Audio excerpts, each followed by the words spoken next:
Chapter 544. The bead curtain parted and cold light shot out in all directions, just like the Empress Dowager's bottomless eyes.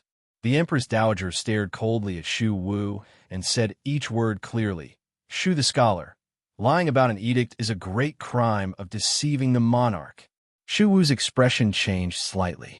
After a moment of silence, he bowed respectfully and replied, "The Qin kingdom has no monarch today. How could I deceive the monarch?" Facing the Empress Dowager, this scholar did not yield an inch. The Empress Dowager extended her old hand and slowly pulled aside the bead curtain. Walking out from behind it, she stood beside the dragon chair. The crown prince quickly supported her. The emperor was assassinated by the commissioner of the Overwatch Council, Fan Xian, in collusion with Dongi. It happened suddenly, so how could there be a posthumous edict? The Empress Dowager stared into Shu Wu's eyes and said calmly, "If there is a posthumous edict, where is it now?" Shu Wu's heart chilled slightly. He knew that the Empress Dowager's words were pushing him to be involved with Fan Xian. He sighed and replied, "The posthumous edict is presently in the hands of the Duke of Donbua." After these words were said, the court immediately burst into an uproar. At the beginning of the Crown Prince's ascension ceremony, he had already pointed out Fan Xian's crimes and directly sent him into the endless abyss. None of the officials had thought that Shu the scholar would suddenly bring up the so-called posthumous edict. That posthumous edict was in Sir Fan Jr.'s hands. The Empress Dowager coughed and looked at Shu Wu. "Is that so? Fan Xian is a criminal who has committed the most heinous of crimes. The court has been secretly searching for him for a number of days and still doesn't know he has returned to Jingdo. How did you know about the posthumous edict?" Shu Wu bowed to the ground and said with deep pain, "The emperor was assassinated on Dong Mountain, and the whole world mourned. However, it was not more than half a month ago. The military and the prefectures have confirmed that it was done by the Duke of Donbua. I know the Duke of Donbua's character well. He would not dare to do such an evil thing. As for the posthumous edict, it is indeed true. I have seen it with my own eyes." The Crown Prince's hands were icy cold. The depths of his heart were even colder. He had never thought that his father would leave a posthumous edict before the Dong Mountain incident. He didn't even need to think to know what was written on the posthumous edict. The Crown Prince suddenly felt a glimmer of sorrow. It looked like his father truly hated him to the bone. He was silent by the Empress Dowager's side. A bitter smile rose in his heart. He knew that his grandmother's spirit was extremely exhausted today. Otherwise, she would not have made such a miscalculation. As the revered Empress Dowager, why would she need to tangle with an old official over these details? However, the topic had already been opened. If he wanted to sit on the dragon throne smoothly, he had to defeat this posthumous edict that had suddenly appeared. Fan Xian colluded with Sigu Jian to commit this great evil. The Crown Prince looked at the officials below and slowly said, "Fan Xian is used to putting on makeup and deceiving the world to gain fame. Scholar Shu, please do not be deceived by this kind of scoundrel. If Imperial Father really has a posthumous edict, this Imperial Consort, as his son, will certainly hope to see Imperial Father's handwriting again." As he spoke, the Crown Prince's voice was filled with sorrow. His subordinates comforted him, and he took the opportunity to stabilize his emotions. The meaning of these words was clear. Something like a posthumous edict could be forged. Shu Wu, as the leader of the Hall of Governmental Affairs, how could he secretly have private dealings with Fan Xian, an imperial criminal? The Crown Prince looked at Shu Wu and furrowed his brows. "I have always deeply respected the scholar's character, but what I have seen and heard today has disappointed me. To think that you are secretly protecting an imperial criminal, thinking of how highly Imperial Father regarded you in the past, yet you are so muddle-headed and vicious today. I don't know how I will have the face to see my Imperial Father in the future." The Crown Prince's gaze gradually grew cold. A rarely seen, tyrannical aura began to infect all the officials in the hall as he spoke. Scholar Shu Wu colluded with an imperial criminal of the court and pretended to be the previous emperor's edict. Someone kick him out of the hall. Because of his age, lock him in prison to await further trial. After these words were said, the entire hall burst into an uproar. All the Qing officials knew that when it came to the struggle for imperial power, there was never any gentleness to speak of. Shu the scholar had brought out the so-called posthumous edict with unusual tyranny. The crown prince would certainly choose the most ruthless method to suppress it. However, no one was used to how the gentle crown prince would, in an instant, display a domineering aura so similar to that of the recently deceased emperor. In this moment, it was like a wooden fish had been gently struck by a wooden stick in everyone's heart, making a clacking sound. Because of Shu Wu's sorrowful cry, the crown prince's process of ascending the throne was forcefully interrupted. All of the officials had already stood up. The wide sleeves of their black or white plain robes fluttered weakly. Everyone was dumbstruck. They opened their mouths and were speechless. The ripples on their sleeves rose gently. Inside the spacious Taiji palace, all of the officials were silent. They watched as a few eunuchs supported Shu the scholar's arms. At the same time, they glanced out of the corner of their eyes at the indistinct figures of many people walking around. They should be the guards of the palace, the guards with short, straight knives. All of the officials knew that if they didn't handle this well, it would probably be a bloodbath in the hall. Shu Wu laughed bitterly and didn't struggle at all. He allowed the eunuch beside him to bind his arms. He had already done what he needed to do. If the officials in the hall were afraid of the Empress Dowager's might, the crown prince's position, and the eldest princess's power and remained silent, then what could he do even if he took out the posthumous edict? If the Empress Dowager said the posthumous edict was fake, who dared to say it was real? He shook his head and glanced at the Empress Dowager with his old eyes. He looked at her quietly and sighed in his heart.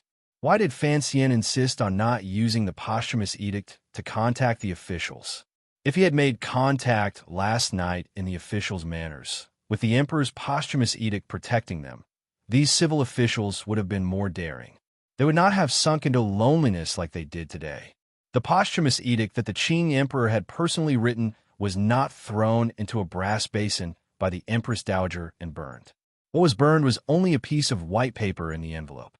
What was burned was the last bit of hope Shu the scholar had for the Empress Dowager. The eunuchs half supported and half escorted Shu Wu out of the hall. Outside the hall, guards with murderous auras were waiting. The crown prince let out a slight breath. In the end, these stubborn civil officials still submitted to the might of the royal family and did not dare to be too impudent. The Empress Dowager's heart also calmed slightly. She hoped to quickly drag Shu Wu, the old man who did not understand the times, away and let the crown prince's ascension ceremony end. Shu was dragged away wretchedly. As he was dragged, the old man thought to himself that with his reputation here, he might not die immediately. However, once the crown prince truly sat firmly on the throne, would he be greeted with a cup of poisoned wine or a piece of white silk? At this moment, many people heard a faint sigh. The sigh came from the day the civil officials stood at the head of the Hall of Governmental Affairs, the originator of the Qing Kingdom's new literature movement, and Hu the scholar who had a high reputation in court. Hu the scholar looked at Shu Wu and shook his head with a pained smile. He then stepped out, knelt down, kowtowed, raised his head, and opened his mouth.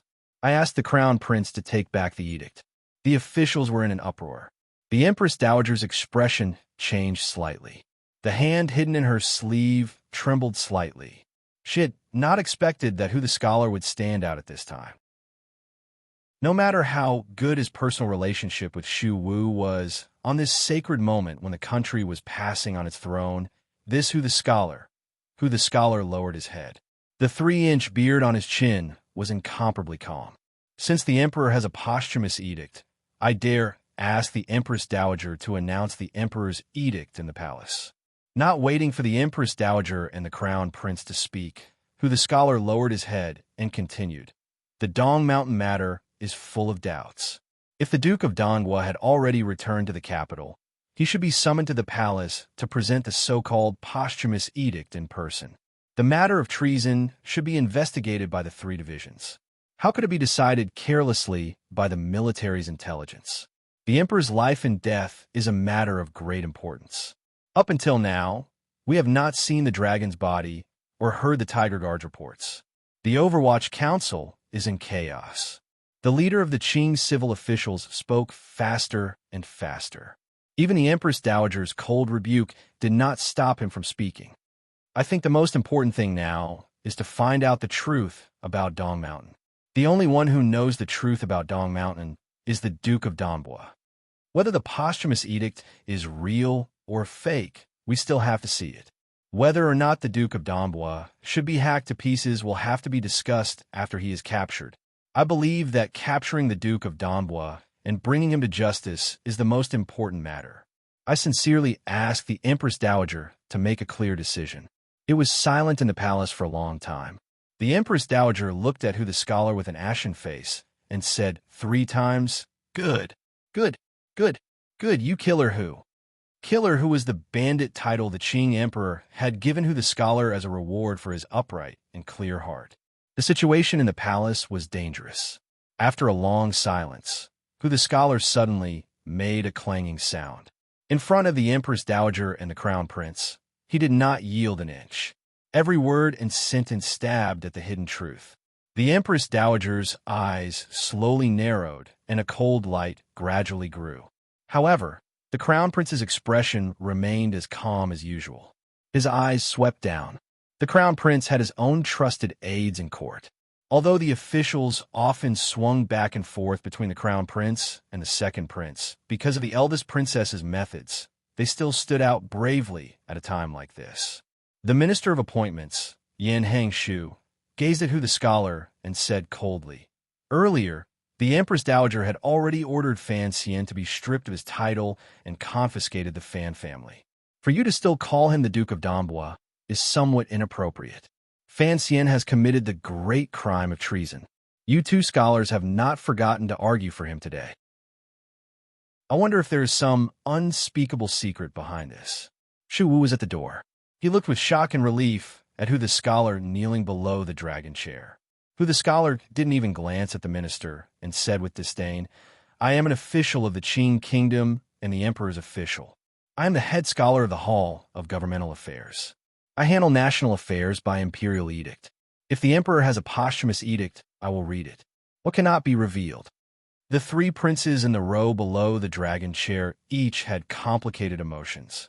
The second prince was mocking his grandmother and the crown prince in his heart.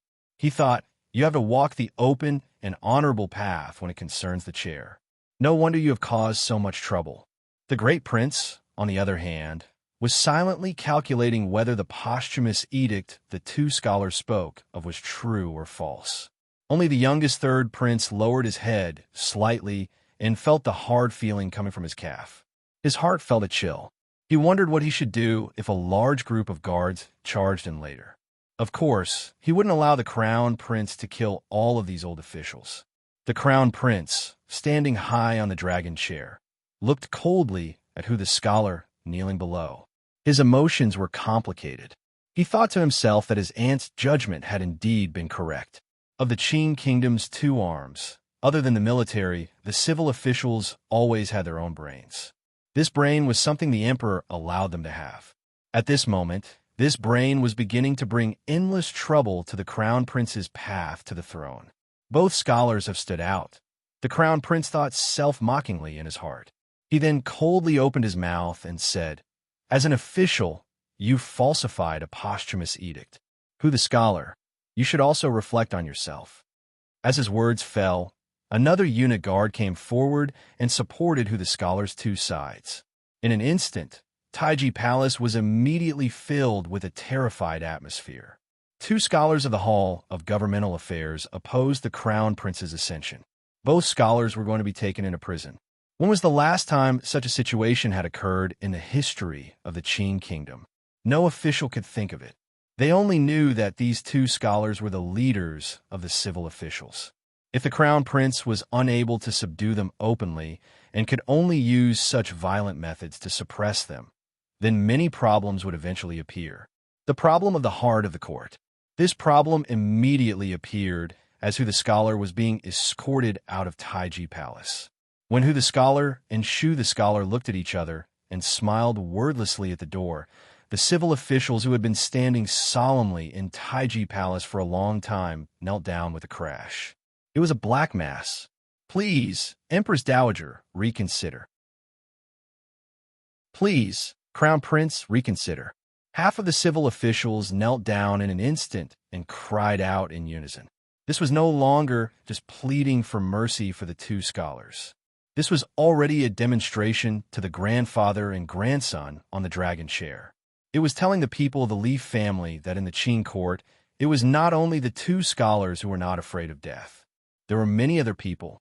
The civil officials on the eldest princess's side and the row of military generals who had been silent all this time couldn't help but be moved when they saw this scene. They didn't understand what these civil officials kneeling on the ground were thinking. What exactly did they want? Were they really going to help Fan Xian escape punishment? Were they really going to stop the crown prince's ascension? Other than that mouth and that name, what other power did they have? Looking at the black mass of officials at her feet, the Empress Dowager felt a wave of dizziness in her head. She could not stand stably. The crown prince's expression finally could no longer maintain its calm. It became gloomy. He had not thought that a posthumous edict that had not appeared in front of everyone would bring such disaster to the ascension ceremony. Were there really people in this world who were not afraid of death? There shouldn't be. If the civil officials were all so open and candid, loyal officials who did not fear death, then what did the Qing kingdom need the Overwatch Council for? In this instant, the crown prince's thoughts were slightly dazed. He didn't understand why there were so many people opposing him. Normally, it was impossible to detect it. The officials kneeling in front of him were all of the neutral faction. Had Fan Xian cast some sorcery on them? Kill them all? What if he didn't? A pinned-up pain between the crown prince's brows began to spread through his brain. He suppressed it in his heart and thought, Fan Xian, looks like I still underestimated your power in Jingdo." The Empress Dowager, who had already returned to her chair, cursed a name viciously in a low voice. Only then did she remind the crown prince that this scene of officials kneeling and remonstrating was not something Fan Xian could start. Chapter 545. A posthumous edict had thrown the court into chaos. The officials gritted their teeth and resisted. It was as if everyone had personally seen this posthumous edict. Through Shu the scholar's words, everyone knew that the posthumous edict, which could at least topple the crown prince in name, was still in the hands of the Duke of Danbo, Fan Xian. Then, where was Sir Fan Jr.? For now, putting aside the heroic scene of swords drawn and crossbows drawn in Taiji Palace and blood splattered everywhere, the powers that wholeheartedly wanted to help the crown prince ascend to the throne, including the eldest princess, who seemed to be doing nothing behind the scenes but was actually the root of the chaos in the palace, were all sniffing around Jingdo and trying to find where Fan Xian was hiding. Capturing Fan Xian, killing Fan Xian, nailing Fan Xian, and destroying the posthumous edict. Then, no matter how chaotic the court became, it would not be too chaotic. The scholars Shu and who had lost their last support, no matter how strong they would not be able to mobilize the civil officials to fight against the royal power. Taiji Palace had just officially announced that Fan Xian was the main culprit of regicide and a great crime. The powers outside the palace had been hunting and assassinating Fan Xian for many days. Jingdo was too big. The resources in the eldest princess' hands could even faintly control Jingdo. Yet, she was unable to find a trace of Fan Xian among tens of thousands of people. The eldest princess had no way of stopping Fan Xian from secretly meeting with Shu Wu the night before the crown prince's ascension and doing so many things in secret. No one knew exactly where Fan Xian was hiding. In a remote alley far from the center of Jingdo's royal power, and not close to the most luxurious and wealthy residences in Jingdo, it appeared particularly quiet. The sorrowful and terrified Jingdo people on the street were unable to enter this alley. There were only a few green trees swaying freely in the early autumn weather. The alley was called Yangsong Alley. It was a very unremarkable name. At the end of the alley was a small courtyard. The courtyard had been bought by someone 2 years ago. Half a year ago, a woman moved in with a few servants. No one knew what the woman's identity was to be able to buy such a quiet and secluded courtyard. However, during this half a year, there had never been a visitor. There was a battle to the death going on in the royal palace. The main culprit of this matter was sitting leisurely under the shade of a tree in the courtyard. As he drank hot tea, he lowered his head and thought about something. Fan Xian wore a green cloth robe. His face had been slightly altered. Although it did not decrease his handsome aura, it made him appear more reliable. Gently twirling the slightly hot cup with his fingers, he suddenly frowned and said to the beautiful woman beside him with deep eye sockets, "Other than Prince Hitching, who else knows about this courtyard of yours?" The beauty pursed her lips and shook her head. Her big eyes were filled with curiosity and excitement. Fan. The beauty shook her. She had and had not. Yes, this little courtyard was the secret place that Fan Xian had secretly purchased and gifted to the great prince before the new year as a golden house to raise pampered children. The beauty, whose appearance and expression were very different from the dignified women in Qin Kingdom, was the princess of a tribe, and she who had followed the Western Expedition Army back to the capital, Masaka, who had troubled Fan Xian for a year in Jiangnan. Other than Deng Fan, as he is Deng, he no. Bye. No as no. Fan no. And after this courtyard was given to the first prince, with the first prince's cowardly personality, it was even more impossible for him to spread it around. Thus, after Fan Xian contacted the officials last night, he did not return to the inn. Instead, he chose to come to this small courtyard. He was not worried at all that the eldest princess would guess. There were people watching all around the Fan Manor and the Overwatch Council. The Yin Manor and Wang Qinyan's family were probably all watched by aces from the internal court. Fan Xian didn't want to take any risks. Only this little courtyard in Yangsong Alley could guarantee his safety. At the same time, it was convenient for him to communicate with that important person. Hearing Ma Suosua's curious reply, Fan Xian's brows furrowed slightly. He stood up from the chair and looked calmly at the back door on the left side of the alley. This was because he heard someone walking towards the courtyard, and it was obvious that the person was not the first prince he was waiting for. With several clangs and creaks, the wooden door of the nameless courtyard was unlocked from the outside and pushed open. Ma Suosua looked at this scene in shock and couldn't help but cover her mouth. The servants in this courtyard had all been bought by the young master of the Fan family. No outsider had ever come to this courtyard. Who was this person? She turned her head to look at Fan Xian and called out in a low voice, "Young master, run." Fan Xian did not run. He only looked at the woman walking in from the back door and smiled. The emotions in his smile were complicated. He then bowed to the ground and said, "Greetings to Wang Fei." The person who had come was not Prince Hitching. It was Prince Hitching's consort, the great princess of Northern Qi. The great princess's expression was calm. There was a smile on her eyes and brows as she looked at Fan Xian silently. A moment later, she slowly bowed and said, "Greetings, little duke." Fan Xian raised his hands in surrender and shook his head with a bitter smile. He thought to himself that he had been waiting for the eldest in the courtyard, but this person had come. From this, it could be seen how much the great prince feared his wife. He had even reported his little golden room to the great princess. "Sophia, you go in first." Fan Xian waved his hand. He knew Wang Fei did not want to see this beauty of Shi Hu, so he indicated for Ma Suo to temporarily hide in the inner room. Wang Fei had come alone. Although she had not purposely disguised herself, it was clear that she had been arranged. Fan Xian looked at her calmly and extended his hand to invite her to sit. After a moment of silence, he said, "Wang Fei is very daring. You know that the palace is certainly watching Prince Hitching's manor, yet you still dare to come alone and meet with me."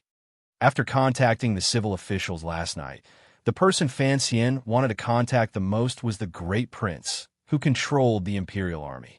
However, rumor had it that Lady Ning was already being held in Hongguang Palace. There were also many spies from the internal court and the Jingdo garrison outside Prince Hitching's manor. Thus, Fan Xian had found a clever way to leave a message in the manor, hoping the great prince would think of a way to contact him. He had not thought that the person who had come today would be Wang Fei. Sir Fan Jr. is the one with the courage forged from the heavens. Wang Fei smiled slightly in response to his words. You know that the various powers in Jingdo are urgently searching for you. You know that the crown prince is ascending to the throne today, yet you are able to sit peacefully in a small courtyard and quietly watch the situation develop. I really don't know if you have a card up your sleeve or if you are at your wit's end. It is not true that I have a card up my sleeve. It is also false that I am at my wit's end. Fan Xian gazed at Wang Fei's gentle face and quietly said, If I didn't have an idea, why would I disturb Wang Fei? Wang Fei replied in an even voice, Presently, the situation in Jingdo is dangerous. His Highness is responsible for guarding the Imperial Army and cannot return to his manor. If Sir Fan Jr. wants to meet with him, I'm afraid it will be difficult. However, I don't know what difficulty Sir Fan Jr. has for me to take the liberty to come see you. I hope Sir Fan Jr. won't take offense. Fan Xian sank into silence. A moment later, he suddenly opened his mouth and said, Great Princess, I am a regicide and a rebel. Since you dare to come see me and ask me what difficulties I have, then you understand what I mean. Wang Fei's gaze was slightly chaotic. For a moment, she didn't know how to respond. Fan Xian lowered his head and thought for a moment. He moved half a foot closer to Wang Fei's side and quietly said, Does Wang Fei still remember what you and I said inside and outside the carriage when we traveled south from northern Qi? Wang Fei smiled slightly. Naturally, I won't forget the promise. However, that was then and this is now. The situation in Jingdo is too dangerous. His Highness is relying entirely on the Imperial Army in his hands to hold on bitterly. If you truly want to do something big, I'm afraid the prince's strength will not be enough. As a woman, I'm even more unable to agree. Holding on bitterly? Fan Xian laughed quietly. Are you talking about the matter of changing people in the Jingdo garrison yesterday? Wang Fei fell silent. Fan Xian sighed. Changing people in the Jingdo garrison could be considered to have hit his vital spot and the great prince's weak spot. At first, the Jingdo garrison had always been under the control of the Yi family. Later, it was controlled by the second-generation leader of the Qin family, Qin Hung, for 2 years. Until last year, because of the attack in the valley, the emperor used this as a pretext to purge the power distribution in court. He moved Qin Hung into the Bureau of Military Affairs as a deputy and appointed the deputy commander of the Great Prince's Western Expedition, Xie Su, as the commander of the Jingdo garrison. However, all of this had changed yesterday.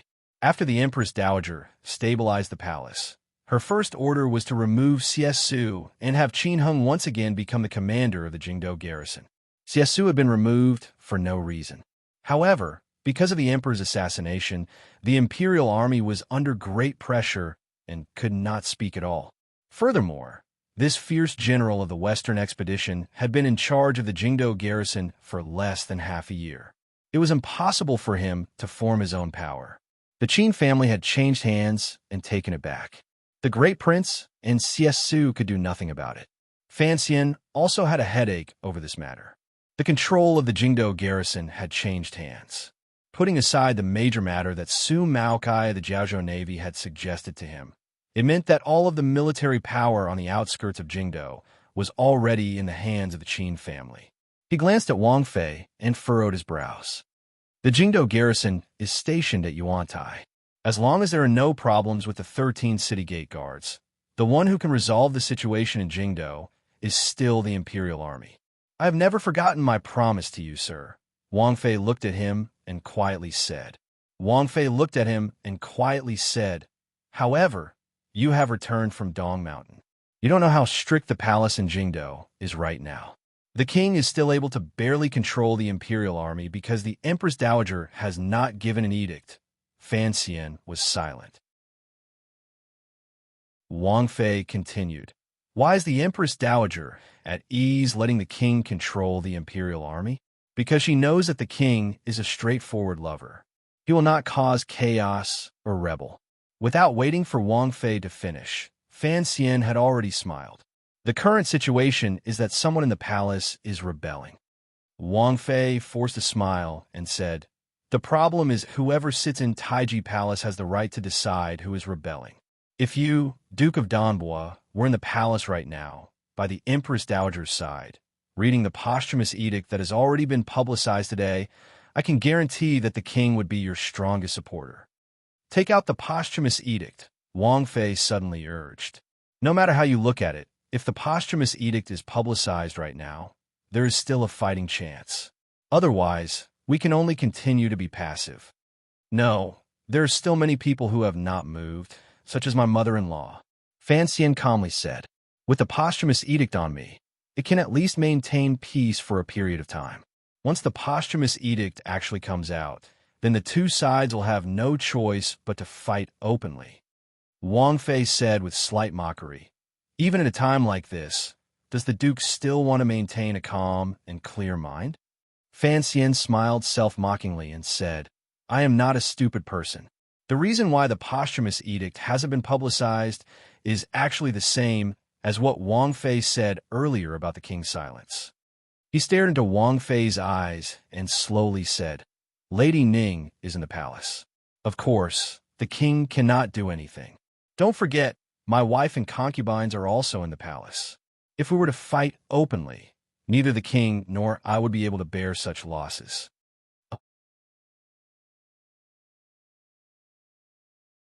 Chapter 546. It is truly a sin to not be able to update when it is banned. I apologize to my readers and the website. I finally found some time today. I started writing at 8 in the morning until now. Not to mention anything else, I am hungry and apologetic, as well as a few days of chaos and panic. I am very grateful for everyone's understanding.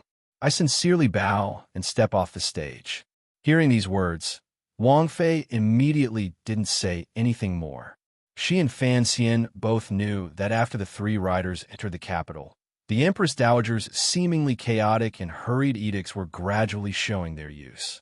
The reason those edicts had placed such great restrictions on the Great Prince was because the Empress Dowager had seen clearly her eldest grandson's true character.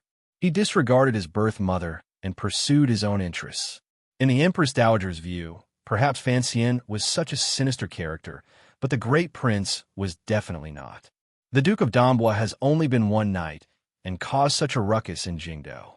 From this, it can be seen that even if the internal court controls the Fan Manor and keeps an eye on the Overwatch Council, you still have your abilities.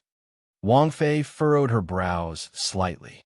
So, I don't understand. What don't you understand? Without waiting for Wang Fei to finish, Fan Xian shook his head. To resolve this matter, it must be resolved in the palace. No matter how long it rages outside, it won't touch the root. If we want to resolve this matter in the palace, we must need His Highness's help. He looked calmly at Wang Fei's face and said, Of course, His Highness also needs my help. There are some sinister things that he disdains to do or cannot do. In the end, someone needs to do it. Wang Fei smiled and slowly said, You misunderstand what I mean. What I don't understand is why, even now, you still don't know the two pieces of good news that you should know the most. What good news? Fan Xian was slightly surprised. The situation in the palace is much better than you imagine, Wang Fei said with her head slightly lowered. Wang Fei lowered her head slightly and said, It's because the family you care about reacted much faster than you imagined. Fan Xian's pupils constricted slightly. His father, wife, and family were all controlled by the internal court. That was why he had sunk into the darkness after returning from Dong Mountain. Because he didn't dare to take the risk of contacting the council, he could only secretly contact the power his father-in-law had left behind. He only had a general understanding of the situation at home. Hearing Wang Fei's words, he knew that the Empress Dowager's idea hadn't been completely realized. Thinking of this, his heart moved slightly, and he couldn't help but feel some anticipation. Wang Fei said seriously, There were indeed soldiers stationed in the Fan Manor preparing to confiscate the property, but Minister Fan was not in the manor. That day, the three riders entered the capital. After Minister Fan came out of the palace, he did not return to the manor. Instead, he was directly taken to the manor by King Jing. King Jing, Fan Xian was shocked. Are you saying that my father has been staying in the manor for the past few days? Why isn't there any wind outside? Wang Fei said, the Fan Manor has already been sealed. Naturally, there will be no news from inside. After all, Imperial Prince Jing was the Empress Dowager's biological son. Since the Emperor had already passed, the old woman had to give her only son some face. Thus, right now, the Jingdo government and the internal court are jointly monitoring the outside, but they don't dare to charge into the manor. Fan Xian smiled coldly and said, "What don't dare? What face?" However, the Empress Dowager thinks she can control everything in Jingdo. Since she hasn't captured me, why would she be in a rush to deal with my family? Once the posthumous edict is destroyed and you are eliminated, the Empress Dowager will dare to act. Fan Xian smiled. Is there any other good news? That lady Cece who is about to give birth. Wang Fei said.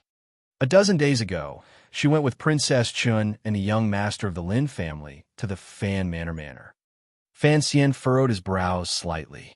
That day, the Empress Dowager issued an edict summoning your family into the palace. In the end, the eunuch who went to announce the edict came up empty, Wang Fei said calmly. Wang Fei calmly said, because Cece is not in the manor at all, and we did not find any trace of her in the Fan Manor. In other words, Lady Cece disappeared over a dozen days ago.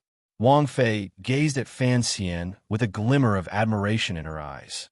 That is why I don't understand. Sir, you made such appropriate arrangements beforehand. What exactly are you worried about right now? Fan Xian's expression did not change, but his heart sank into shock. Cece went to the Fan Manor and then disappeared. Who arranged this? Was it his father? Could it be that father already knew that His Majesty had been assassinated more than 10 days ago? So he deduced what would happen next and made the appropriate arrangements? It wasn't me. Fan Xian's expression was slightly ugly. I also don't know who took Cece or where she went. Wang Fei was shocked and stared at him speechlessly for a long time. She also sensed the great strangeness behind this matter. Just who would arrange this for Fan Xian so many days in advance? Seeing that the Fan Manor had hidden the news of Cece's disappearance for a dozen days, it was clear that they knew inside information. Fan Xian also understood this, so he was no longer worried about Cece's safety. Instead, he sank into some kind of confusion. He glanced at Wang Fei and saw the shock in her eyes. Old cripple, Director Chun. The same answer rose in both of their hearts. Looks like Qin Heng's first mission after leading the Jingdo garrison was to watch over Qin Garden. It's hard to see that there's been no news from inside. Fan Xian's brows furrowed even tighter. As long as the Qin family's army did not enter Jingdo, there would not be major unrest in the royal palace. However, Chun Pingping, that old cripple, was also the person Fan Xian was most worried about. If the poisoning matter was true, no matter how strong the defenses in Qin Garden were, could they withstand the attack of the Qin Kingdom's elite troops? We have to hurry, Fan Xian said with his head lowered. Please tell the prince that sometimes he needs to make up his mind. What about my mother-in-law? Wang Fei looked at him. She had asked Sir Fan Jr. to give a concrete promise. I will guarantee Lady Ning's safety. Fan Xian said each word clearly. Fan Xian enunciated each word clearly. What I want is the prince's determination. He has to understand that although the imperial army is under his control, there will always be Governor Yan's trusted aides. After a long time, the Empress Dowager will change him from the position of commander of the imperial army. He and I will just wait to eat sh*t. Eating sh*t was a crude phrase, but Wang Fei did not feel any disgust. She understood that the present situation was indeed sh*t. She gazed at Fan Xian's disguised face with confusion. Deep in the palace, everything was under the control of the internal court. What ability did Fan Xian have to say he could guarantee Lady Ning's safety? She understood that Princess Chun was also in the palace. Fan Xian would not use a big lie to sacrifice his wife's life. The 13 city gate guards are the key. Wang Fei pulled Fan Xian's teacup in front of her and quietly said, to stop the army loyal to the Empress Dowager from entering the capital, the person in this position must be on our side. Fan Xian's heart relaxed slightly. He knew that the woman across from him had finally decided to persuade her husband to carry out a change in the palace. Only then would they begin to discuss these specific matters. He thought for a moment and then said, "As you know, I've never had much of a relationship with the military. I don't know what to do with the city gate guards." Wang Fei sighed. The prince's Western Expedition Army has long been scattered. He doesn't have much power in Jingdao. He is far from the Qin and Yi families. She paused and then said, "Of course, if Director Chan was in the capital, presumably he would have a way to influence the 13 city gate guards. Don't bring that up." Hearing Chun Pingping's name, Fan Xian pushed down the chill in his heart and shook his head. "Since it is so, we must hurry and resolve the matters in the palace before the city gates open. It is too difficult." Wang Fei stared into his eyes. Fan Xian pulled back the teacup in front of her and said with his head down, "There is only one teapot, but there are too many teacups. Don't keep your eyes on the Qin family's army. Think of the Yi family. Yizhong is not far from the capital. Although the Empress Dowager has ordered him to return to Dingzhou, who knows if the thousands of Hu fighters have left yet?" Wang Fei bit her lip. Her heart jumped. Fan Xian raised his head and calmly said, "The second prince's thoughts are simple. He will temporarily push the crown prince to the throne, but he wants a part of this pot of tea in Jingdao. If the Yi family behind him doesn't enter the capital, what right does he have to speak? Of course, all of this happened with my mother-in-law's approval." Fan Xian rubbed his temples. "The eldest princess is not like the Empress Dowager. She is a woman who worships military power. If we have to kill a few thousand people to stabilize the court, she won't mind." Wang Fei was silent for a moment and then slowly stood. Looking at Fan Xian, she said, "In the end, there will still be a massacre. A bloodless coup will always be a perfect plan or an extreme coincidence," Fan Xian said. Fan Xian said, "Although I am a very lucky person, I dare not entrust this matter to luck. Particularly since the eldest princess has prepared such a crazy plan. I don't think she will bemoan the state of the universe and pity the fate of mankind enough to watch us mess around in the palace and not move troops." Wang Fei nodded and said, "I will pass on your intentions to the great prince." Fan Xian smiled and said without giving her any face, "Since you have come, it means that the great prince will accept my intentions." These words meant that the great prince knew exactly what Fan Xian wanted. He had only asked Wang Fei to come and see just how many cards Fan Xian had in his hands and how much he could do. Having her pretense seen through, Wang Fei only smiled. She then said, "The Duke of Dambua is becoming more and more confident. In the face of Jingdao's dangerous situation, you can still talk so cheerfully and wittily." Fan Xian was silent for a moment. He then said, "I do indeed have confidence. As long as the Yi and Qin families' armies are unable to enter the capital in time, for me, Jingdao is nothing more than an empty city." The most powerful figures in the world had all been attracted to Dong Mountain by the dazzling Qing emperor. Although Fan Xian's injuries had not healed, his temperament and confidence had already grown to the peak of his state after his rebirth. Wang Fei suddenly paused and said, I'm a bit curious. Last night, the Duke of Dambua contacted a group of officials to rise up in the palace today. At this moment, the royal palace is probably in a storm of blood and a sinister scene. She stared into Fan Xian's eyes. Those old and virtuous officials are standing against the Empress Dowager because of you. Perhaps they will pay the price with their lives, yet you are quietly watching from the side. I don't know if this is calmness or cold-bloodedness. Wang Fei smiled gently. Sometimes I have to admire you for picking countless people to stand up for you, to shed their blood, to lay down their heads, and to seek benefits for you. If those officials had thought through this, would they have cried out that they had been tricked in the moment before they died? As she spoke, there was a glimmer of mockery at the corners of Wang Fei's lips. In her opinion, Fan Xian's actions had forced the crown prince into a very embarrassing and terrifying situation. Fan Xian had chosen to collude in this matter the night before his ascension to the throne. He had not given anyone a chance to react. If the crown prince killed the officials, he would be implicated as unjust It was as if those officials were using their heads to shout for Fan Xian. Fan Xian's expression gradually calmed. Today, the Crown Prince of Taiji Palace's ascension had been stopped because of him, with the help of his father-in-law and Wuzhou, inciting the two scholars. As for the risks of this matter, it was not that he had not thought about it. From a certain point of view, he was using the lives of the truly brave civil officials in Taiji Palace to take a risk. This was indeed a very risky and selfish choice. Faced with Wang Fei's mockery, he did not refute anything. He only slowly said, "Thieves have a way, and officials also have a way. In the past, I was a person who was very afraid of death. Only recently did I understand a principle. Death is heavier than Dong Mountain and lighter than a goose feather. The scholars Hu and Shu are willing to follow the righteous path in their hearts. This is their choice. Heavier than Dong Mountain and lighter than a goose feather."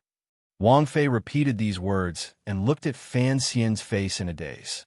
She faintly felt that when she met Sir Fan Jr. again this time, this young man still had a murderous nature mixed with warmth on the surface. However, there seemed to be some changes happening in his bones. She still couldn't resist asking, since that is the case, "Why do you hide behind the scenes and not charge forward bravely?" Suddenly appearing in the hall, showing the posthumous edict, and facing the attacks of the aces of the internal court, Fan Xian smiled bitterly. This is indeed very handsome, but it doesn't seem to have a good effect. He withdrew his smile and said with a seriousness that had never been seen before, 20 days ago, on a meadow at the summit of a tall mountain, I learned some things. From now on, I'm not afraid of death. I still cherish life. If I am destined to die, I hope my death can be of some value." Wang Fei was silent. Fan Xian closed his eyes for a moment and then said, "I am not risking the lives of those respectable civil officials. If the person in charge right now was the eldest princess, I would choose another method. Right now, the person ascending to the throne in Taiji Palace is the crown prince, not the second prince." He opened his eyes and coldly said, "The second prince is cold under his emotions. On the contrary, I still have some confidence in the crown prince." "What confidence?" "I still think that the crown prince is the most gentle of us brothers." Fan Xian smiled warmly. "The Empress Dowager is old and does not want to kill enough. The crown prince is a good person, so I don't think the bloody scene you predicted will appear in Taiji Palace today." Fan Xian gave the crown prince in Taiji Palace a good person card. Wang Fei felt it was strange. She shook her head and prepared to leave. Before she left, Fan Xian called her back and called Ma Suasuo out of the room. He warned Wang Fei seriously, "I won't stay in one place in Jingdou. I won't come back to Yansong Alley, but I am worried about her safety. I hope you can take her back to the manor." Wang Fei was slightly surprised. She hadn't thought that Fan Xian would be thinking about Ma Suasuo's safety. She also hadn't thought he would make such a request. Ma Suasuo also looked at Fan Xian in shock. Fan Xian said, "The manor is currently the safest place in Jingdou. It is not just because the royal army is in your hands. Wang Fei, you should understand what I am referring to." Wang Fei slowly lowered her head. This time, there was the shadow of a large power in the Qin kingdom. Even the eldest princess had to give some face to a foreign ally and give some face to the sister of the northern Qi emperor. The three of them walked to the wooden door of the little courtyard and bowed before parting. At the last moment, Fan Xian stared into Wang Fei's eyes and said, "Earlier, you used righteousness to reprimand me. Now, I must remind you of something. You are Wang Fei now, so you must think of yourself as a person of the Qin kingdom and not a person of Qi." Wang Fei's heart trembled slightly. She didn't dare look directly into Fan Xian's deep and cold eyes. Autumn had just arrived. It was slightly cold, but not bone-chilling. As Wang Fei sat in the carriage, she felt the wind seeping in through the curtains. It was so cold that she couldn't help but shiver a few times. She had arranged for Ma Suasuo to be in the second carriage.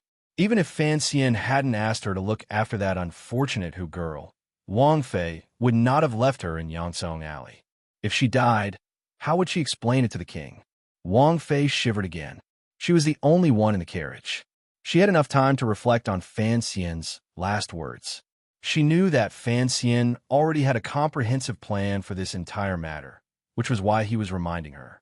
As for Fan Xian, Wang Fei had married from northern Qi. They had traveled together and carefully observed him. She knew very well how powerful he was, particularly the tense scene in Taiji Palace. It had been caused by the wave of his sleeve overnight. Wang Fei couldn't help but feel a glimmer of respect. Presently, the powers behind Fan Xian were being watched by the palace and could not act on their own. Yet, he was still able to create such a large ruckus. Wang Fei truly didn't know what other trump cards Fan Xian was hiding. Thus, she decided to stand firmly by the king's side and behind Fan Xian. Things like history always follow the victors. The carriage returned to the manor. Wang Fei brought Ma Suosuo into the back garden and called for servants to arrange a residence for the Hu girl. She brought her alone to the lakeside and walked into the pavilion in the center of the lake. Half a year ago, this pavilion had held all of the children of the royal family other than the crown prince. That short period of peace in the emperor's family had long turned into a bubble because of the Qing emperor's death. The emperor's children were all searching for a way to kill their brothers and sisters. Wang Fei sighed and sat by the window. Facing the person who had been waiting in the pavilion, she said, "Has there been any news from the king's side?" The person replied respectfully, "There have been some strange movements in the imperial army. According to the deputy, the king is guarding the palace walls. He should be able to suppress those people." The person was wearing normal clothing. He was probably a housekeeper. He spoke very respectfully to Wang Fei, but there was a presence that a servant should not have between his brows. He quietly said, "Princess, did you see that person earlier?" Princess? Only a person who would call Wang Fei so naturally could be a Qi person. Wang Fei nodded silently. A moment later, she suddenly said, "Maintain peace with the eldest princess's side for now. Don't say anything." The person furrowed his brows slightly and said, "I'm under the emperor's strict orders to help the princess control the situation in the Qing kingdom. Since Fan Xian has already appeared, we must inform the eldest princess." Wang Fei looked at him and slowly said, "I don't know what Shangjing is thinking. I only know that Fan Xian cannot die for now." From this conversation, one could discover that this housekeeper-like person was a spy that Northern Qi had sent to Jingdou. He was an important figure responsible for contacting the eldest princess's side during the Qing kingdom's internal strife. The person's expression was slightly cold. Looking at Wang Fei, he said, "Princess, please remember, you are a citizen of the Qi kingdom. Don't let your emotions affect your decisions." Wang Fei smiled coldly at him and said, "I am thinking for your sake. If Fan Xian truly dies, do you think the emperor will spare you?" The person sucked in a cold breath and didn't understand the meaning of these words. Thinking about it carefully, the young emperor of Northern Qi did indeed value Fan Xian greatly. But if he wanted to fulfill the emperor's wishes, what would happen if Fan Xian didn't die? He said in a heavy voice, "The emperor has strict orders that the Qing kingdom must fall into chaos. The emperor believes that Chun Pimping will certainly stay hidden until the end. If Fan Xian doesn't die, Chun Pingping, Fan Jian, and the former prime minister in Wuzhou will not go crazy. After the Qing emperor dies, the only truly powerful figures in the Qing kingdom are the eldest princess, Li Yunrui, and those three old men." The person lowered his head and spoke faster and faster. Presently, the Qing court and Empress Dowager are keeping an eye on Chun Pingping and Fan Jian, preventing them from acting rashly. Once something actually happens to Fan Xian, I'm afraid even the Qing royal family won't be able to suppress these two people. As long as the Qing kingdom truly falls into chaos, regardless of who wins or loses in the end, it will be good for the Qi kingdom," the person said with his head lowered. The man lowered his head and said, "The death of the Qing emperor is one of the sources of chaos. Fan Xian's death will light the last fire." Is this the brocade guard's intention or the emperor's? Wang Fei's gaze wavered. This matter has not been handled by the commander of the guard. It is all the emperor's personal will. Although the emperor has not said it explicitly, his intentions are clear. Presumably, he has thought of Fan Xian dying. Then, which side does the Qi kingdom favor as the victor? The person raised his head and was silent for a moment. He then said, "We favor Fan Xian's side as the victor, so Fan Xian must die." "Why?" Wang Fei asked in surprise.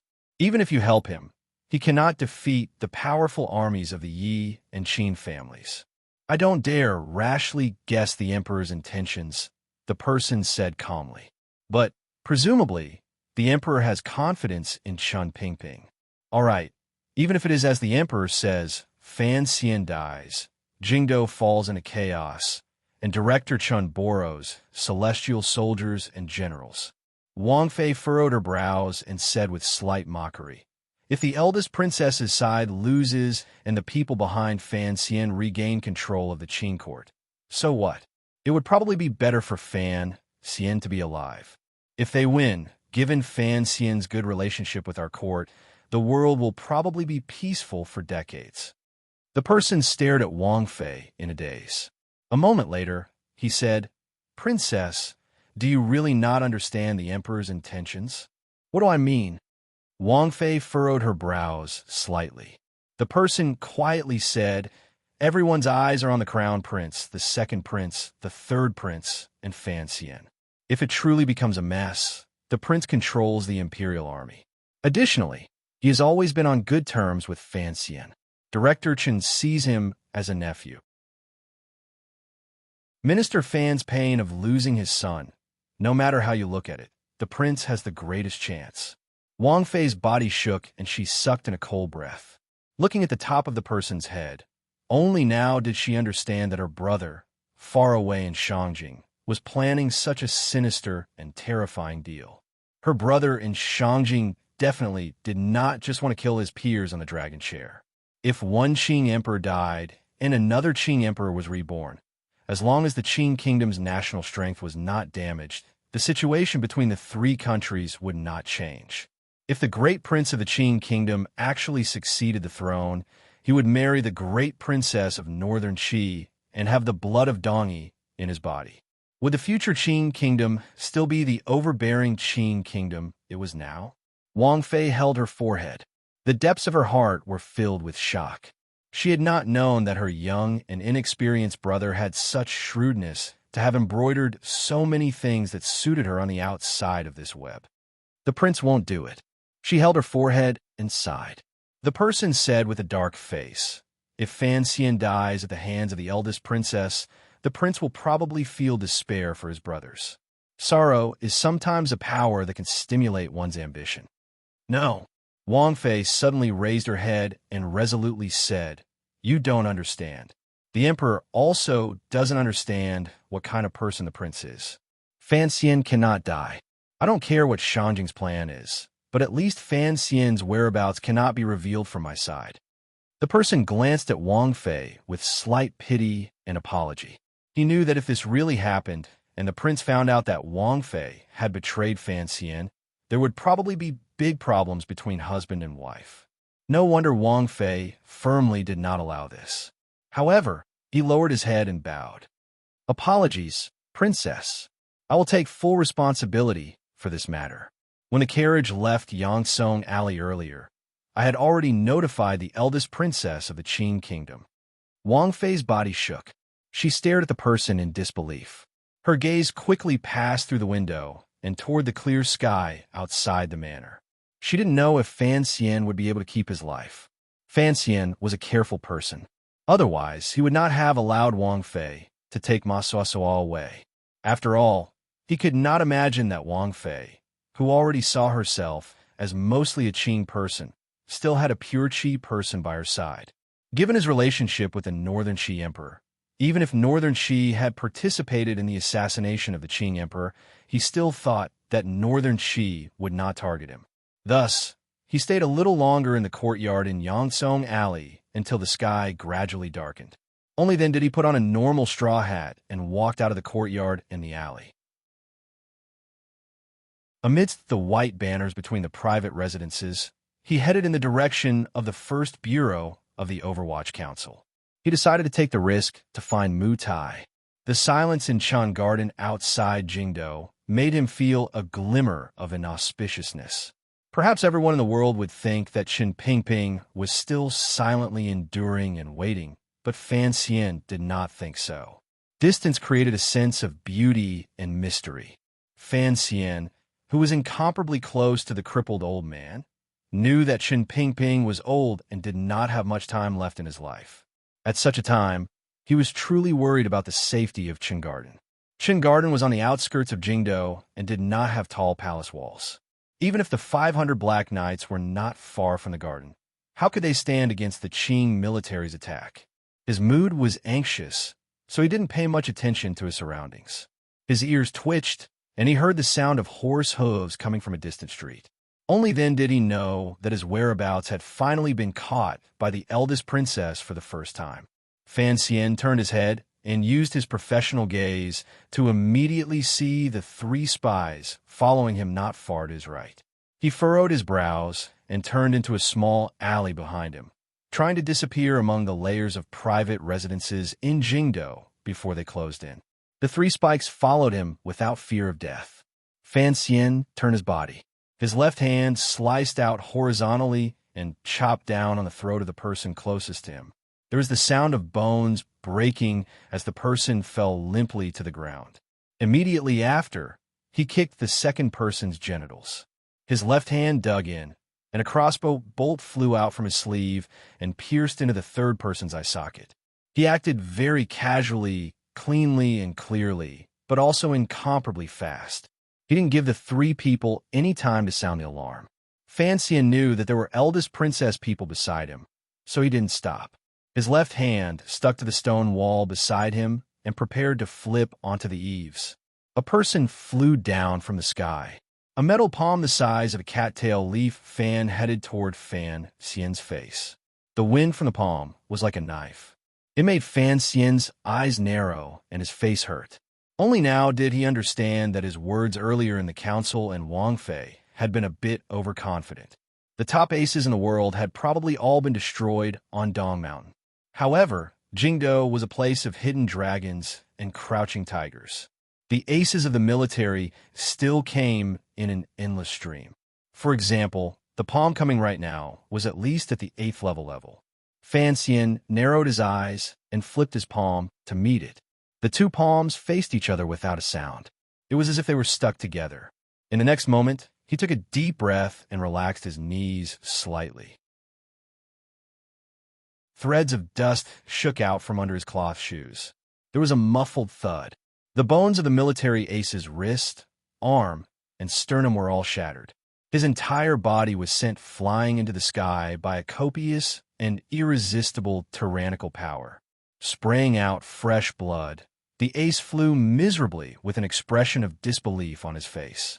It was as if he couldn't understand how such a gentle-looking young man could have a tyrannical aura that was completely different from his. Fan Xian pulled back his compalm and coughed. He felt a sharp, tearing pain in the left side of his chest.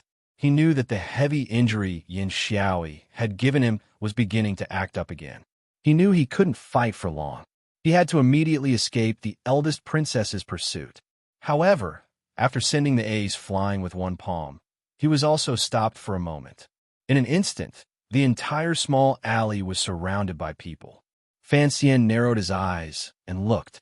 He could tell that there were soldiers from the Jingdo garrison stationed in the capital, people from the Ministry of Justice, and even more aces from the Jingdo government. Behind them stood a few eunuchs from the internal court. It looked like other than his own Overwatch Council, all of the powerful Yamans in Jingdo had sent people. Looking at this scene, Fan Xian sighed in his heart. He knew that no matter how tragic the ending in Taiji Palace was, at least for now, the palace had already confirmed his great crime of murdering the emperor. He had already become an evil thief that everyone had to punish. But he didn't feel a glimmer of fear. He also didn't feel the sorrow of a tiger falling from grace after being injured. He only watched all of this calmly.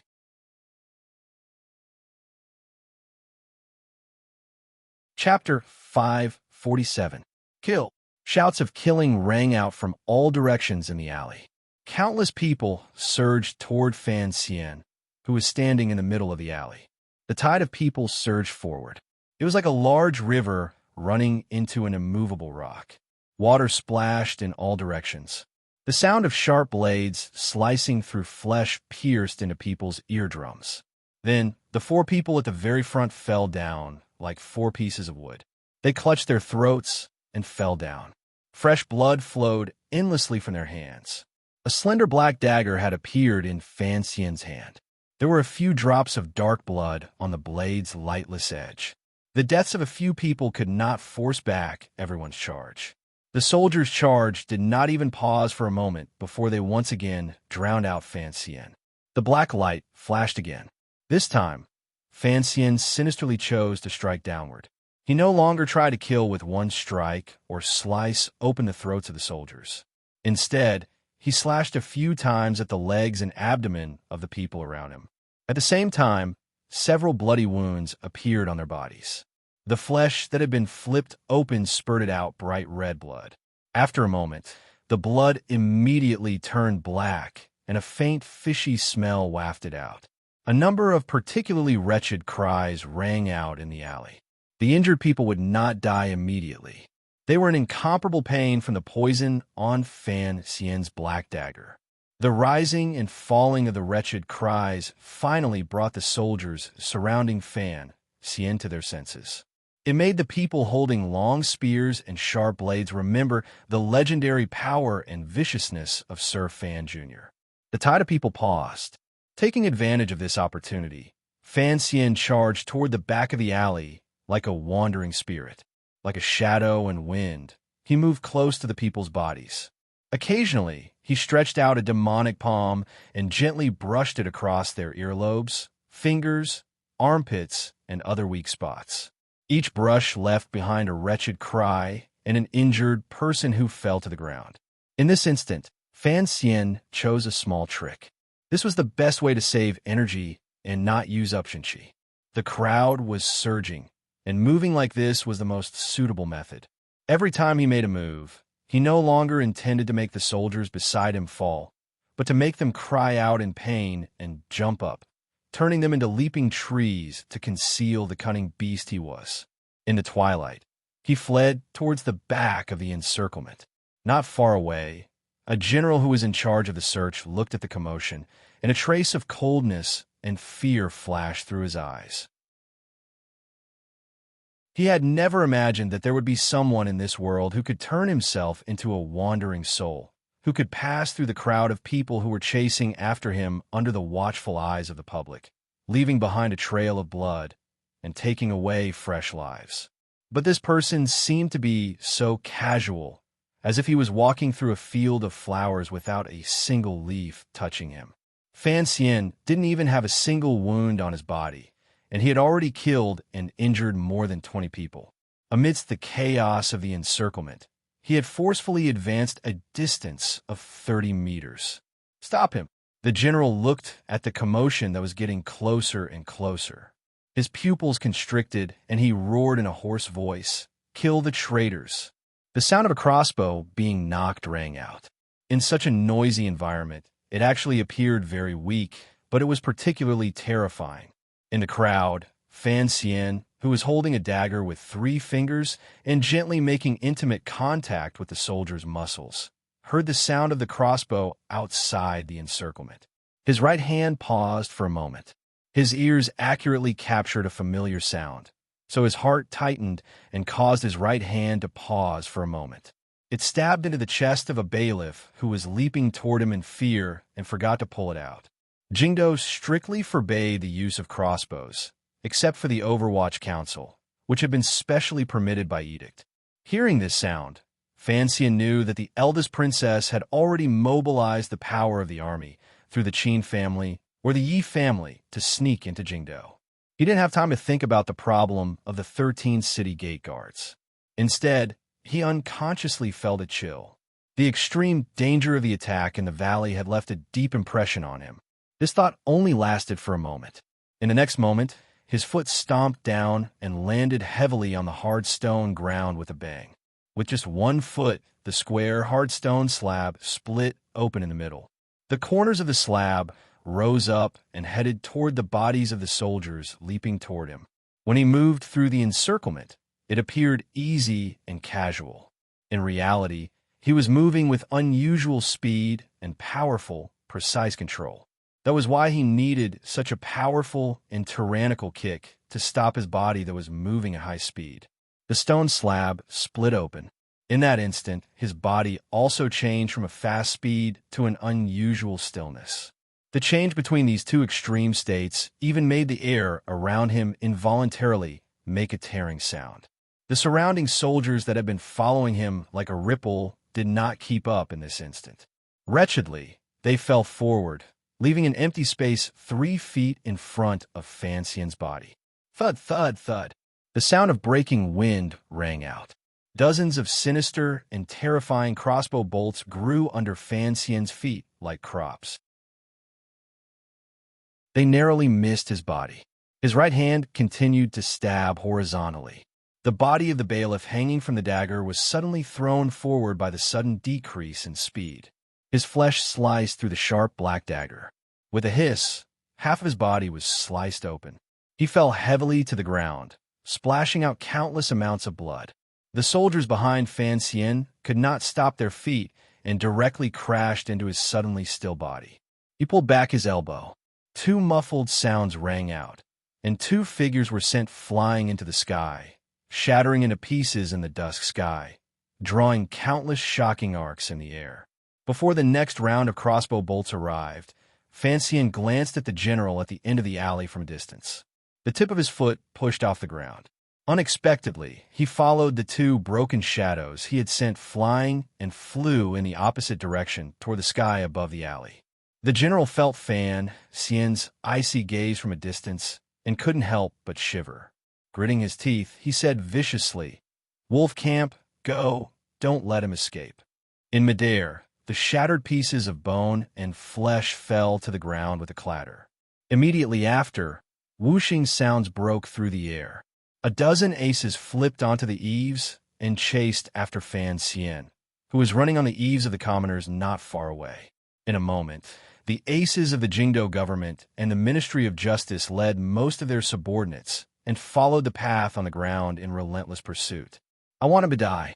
Inside Guangxin Palace in the royal palace, the eldest princess, who had returned to her layers of muslin curtains, said these words expressionlessly.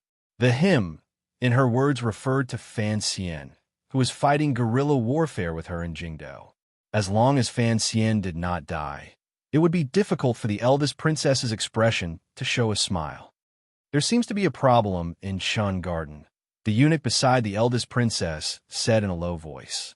The eunuch beside the eldest princess said in a low voice, "The most important thing is that there seems to be a problem with the information transmission from Dongshan Road.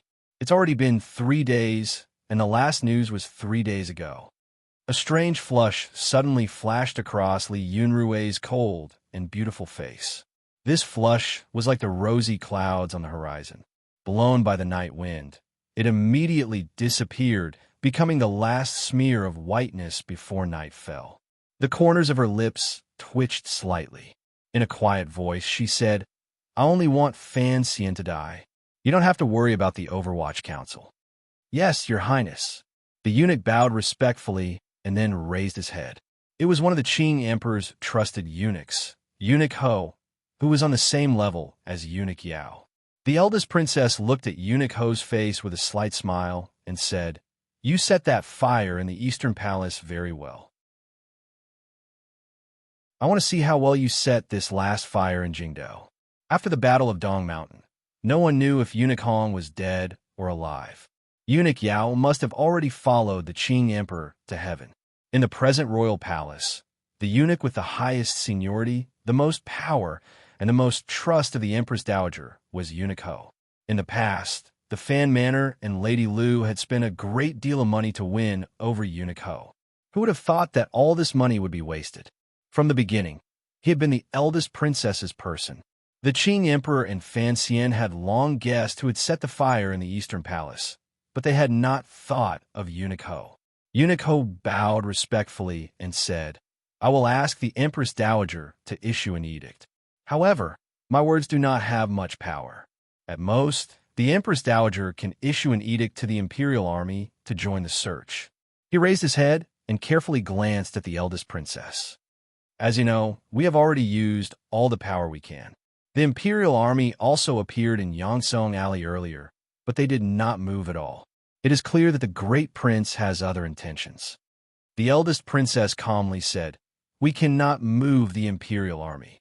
Eunuch Ho probingly said, "Although something major happened in Taiji Palace today and 40 officials have been thrown into prison, the Empress Dowager's intentions have not changed. Since it has already been confirmed that the crown prince will inherit the throne, do you think we can move the great prince's position? You want to talk to my mother?" The eldest princess said with slight mockery, "Don't make such plans. Presently, the Jingdo garrison is in my hands. The 13 city gate guards are still wavering. The Qin and Yi family armies are only a few days away from the capital. If even the commander of the imperial army is changed, how can my mother be at ease? As long as Lady Ning is well-behaved in Hongguang Palace, the imperial army will belong to the great prince," the eldest princess coldly said. "Mother has to find some balance. Otherwise, is she not worried that I will destroy this royal palace in the future?" Eunuch Ho's heart shivered and didn't say anything more. "Fan Xian is sick." The eldest princess continued to smile slightly. "With me holding on to his illness, it is impossible for him to leave Jingdo. He can only endure in Jingdo. I want to see how he, an evil assassin, will continue to endure when those dozens of officials can't endure, the officials of Taichung Temple and the Ministry of Rights can't hold on, and the crown prince can rightfully ascend to the throne." Eunuch Ho glanced at the eldest princess with respect. Carefully, he said, "It's a pity that when the Empress Dowager gave the edict, the concubine carrying Sir Fan Jr.'s blood somehow escaped." "Not escaped." The eldest princess narrowed her eyes slightly. Her long eyelashes blinked slightly. "Someone is protecting him. However, I am very curious whether or not that person, who has lost his master, can still protect himself. Your Highness's calculations are divine. There is nothing to calculate. You have to prepare. Perhaps in a few days, I will have to leave the palace," the eldest princess said with a smile. No one knew why she had chosen to leave the palace. Eunuch Ho smiled fawningly and said, "Then, I will return to Hongguang Palace right now." "Go," the eldest princess said. "Let mother's heart be more resolute." "Yes." Eunuch Ho obeyed and left. Passing through the deathly silent palace, he heard the faint sounds of sorrow falling in his ears. He returned to Hongguang Palace and said a few words in front of the Empress Dowager. Looking at the Empress Dowager's grizzled hair, dispirited expression, and unbearable spirit, this eunuch sighed in his heart. He thought to himself that the Empress Dowager had once been a very powerful figure. Now, she could only wholeheartedly maintain the peace of the court and could not bring out much boldness. He had decided to follow the eldest princess many years ago. This was truly a wise choice. In Guangxin Palace, after Eunuch Ho left, the eldest princess lowered her eyelids slightly and quietly said something to her trusted aide.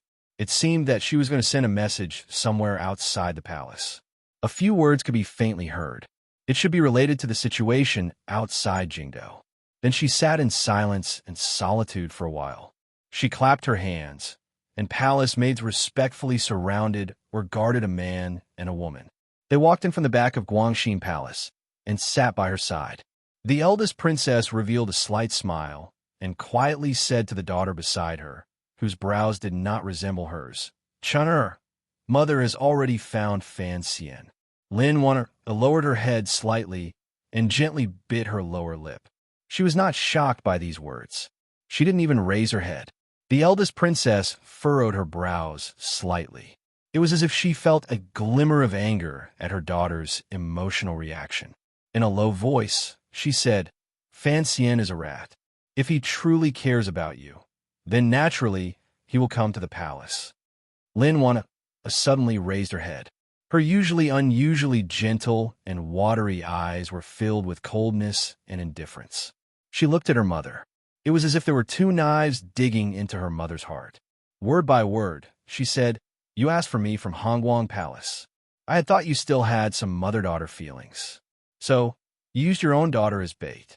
Lin Wan-er's expression was calm as she said, "But that's right. Uncle has said many times that you are a madman and cannot do things like normal people. Don't worry, I won't resent you." She smiled gently and appeared very calm. "For a madman like you, resentment is an unnecessary emotion. Is that so?" Li Yunrui slowly closed her eyes. "I gave birth to you. Of course, you have no right to resent me. CC, that be asterisk TCH, isn't she living well outside? Why does the fan manor only protect her and not you? If you want to resent someone, you should resent your husband and your in-laws." Lin Wan-er's legs trembled slightly. "You've made a mistake. Perhaps no one thought you would act against your own daughter." The sound of metal colliding came from under her legs. It was as if someone had shackled them. Li Yunrui calmly said, "If Fan Xian died, everything would be easy. Is that so? Unfortunately, you will never be able to kill him. Since he was able to come back alive from Dong Mountain, he will certainly live on." A confident glow rose to Lin Wan-er's face. The eldest princess furrowed her brows. "Some people's lives are not in their control. I have never worried about my good son-in-law. Even though he has lived so brilliantly these 2 years, I am still not worried." She glanced at her daughter and then at Dabao, who was sitting by her daughter's side with his shoulders drawn back in fear and his mouth trembling unconsciously. A glimmer of disgust flashed through her eyes. "I understand my son-in-law too well," Li Yunrui coldly said. "As long as you and Dabao are here, other than death, what other way out does he have?" "Oh, I didn't think that you would think Ji would be so sentimental." Lin Wan-er gazed calmly into her mother's eyes. "I am his wife. I don't even hope that he would be stupid enough to give up his life because of your methods. I don't know where your confidence comes from. You don't understand." "No one understands," the eldest princess calmly said. "Perhaps Fan Xian is a hypocritical person to the bone, but for some of the people around him, on the contrary, he is extremely passionate." She paused and then smiled. "I won't underestimate him. I will make preparations for him to truly turn things around. In a few days, he may have the opportunity to turn the royal palace upside down. Thus, I will take you and Bao out of the palace and have him crawl into this bucket himself." Lin Wan-er looked at her calmly. "Looks like you have already taken control of the 13 city gate guards. The Qin and Yi family's armies can enter the capital at any time." The eldest princess was slightly startled before she smiled. "My daughter is indeed a little like me. You see things very accurately." Lin Wan-er slowly lowered her head. She knew that Fan Xian would certainly think of a way to enter deep into the heart of the royal palace and use the great prince's imperial army and his spies in the palace to turn things around in one move. Unexpectedly, her mother did not care at all about the gains and losses of the royal palace. Instead, she had the idea of having all of the enemy forces fall deep into the palace and then counterattack with a large number of soldiers. "What exactly do you want?" Lin Wan suddenly raised her head and said with a glimmer of mockery, "It makes no difference to you whether the crown prince or the second brother is the emperor. However, what exactly do you want?" "What do I want?" The eldest princess suddenly narrowed her eyes and stared at a certain wall in Guangxin Palace. After a moment of silence, she said, "I want everyone in the world to know that in this world, there are some women who can do extraordinary things without a man." She turned her head to look at her daughter and quietly said, "Not having a man is nothing. After Fan Xian dies, you will still be a high and mighty princess, so there is no need to start grieving ahead of time. I don't know what I will be like after my man dies. Will I be unable to suppress my sorrow?" Lin Wan suddenly smiled and held her brother's soft left hand. She lowered her head and didn't even glance at her mother. "But I know, mother, after you lose your man, you will truly go crazy. So it is best if you keep these teachings for yourself." "How dare you?" The eldest princess' beautiful face became icy. "What nonsense are you saying? Isn't that so?" Lin Wan said calmly and mockingly. "Uncle wanted to strangle you to death on that wall. Now that he has died because of you, do you feel both happy and wronged and want to scratch up your face?" "I'm not someone who doesn't know anything," Lin Wan said mockingly. It is just that I hate these things. So, mother, you are essentially a pitiful person who can't survive without a man. Why put on an act? After a moment of silence, the eldest princess suddenly opened her mouth and said coldly, "After all, you are my daughter. You didn't bring me any benefits. Just by angering me, do you think I would kill you? However, I must admit that your words are very powerful." She suddenly sighed and gently caressed her daughter's slightly thin cheeks. "I haven't been with you for long enough, so I didn't realize that my dear daughter is actually such a powerful character." Lin Wonner gazed calmly into her eyes. A moment later, she said, "I am a person without power, so I can only use words. Perhaps you will succeed, but it is impossible for you to make me admire you at all." She was very calm and proud with confidence. Her lips were pressed tightly together. Suddenly, Debao quietly muttered beside her, "Sister, you're hurting my hand." The eldest princess smiled and then quietly said, "Good daughter, don't be so angry. I will have Fan Xian die in front of you. When the time comes, you will be even angrier." She gently patted Lin Wan'er's icy face. Fan Xian found that he had sunk into a sea of people's war.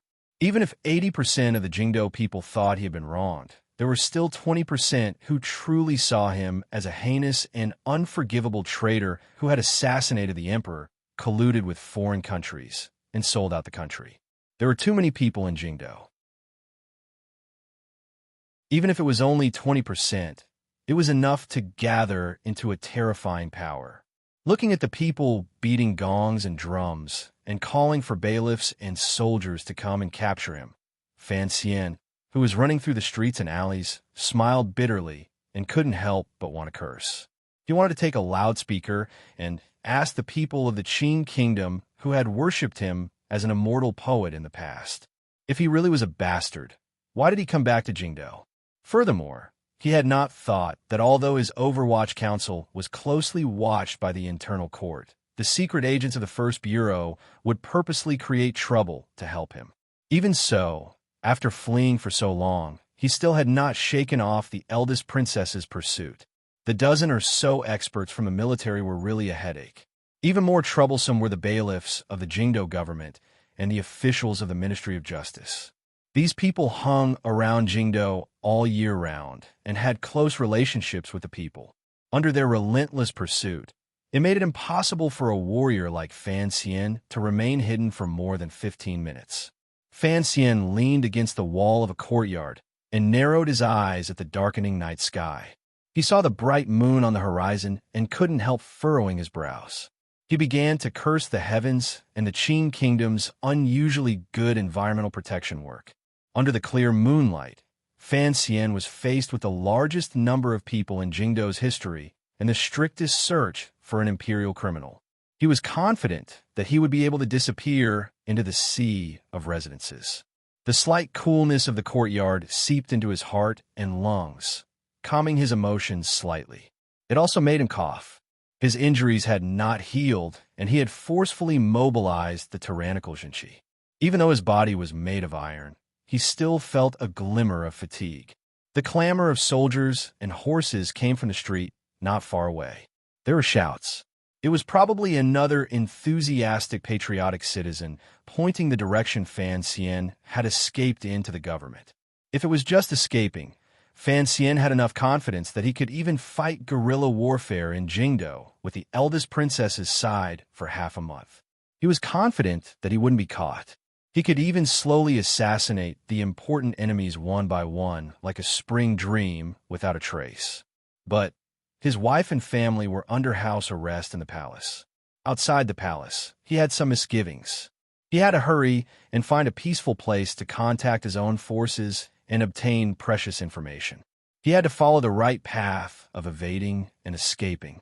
At present, with the eldest princess's relentless pursuit, it was clear that it would not allow him to find a safe place to temporarily stay.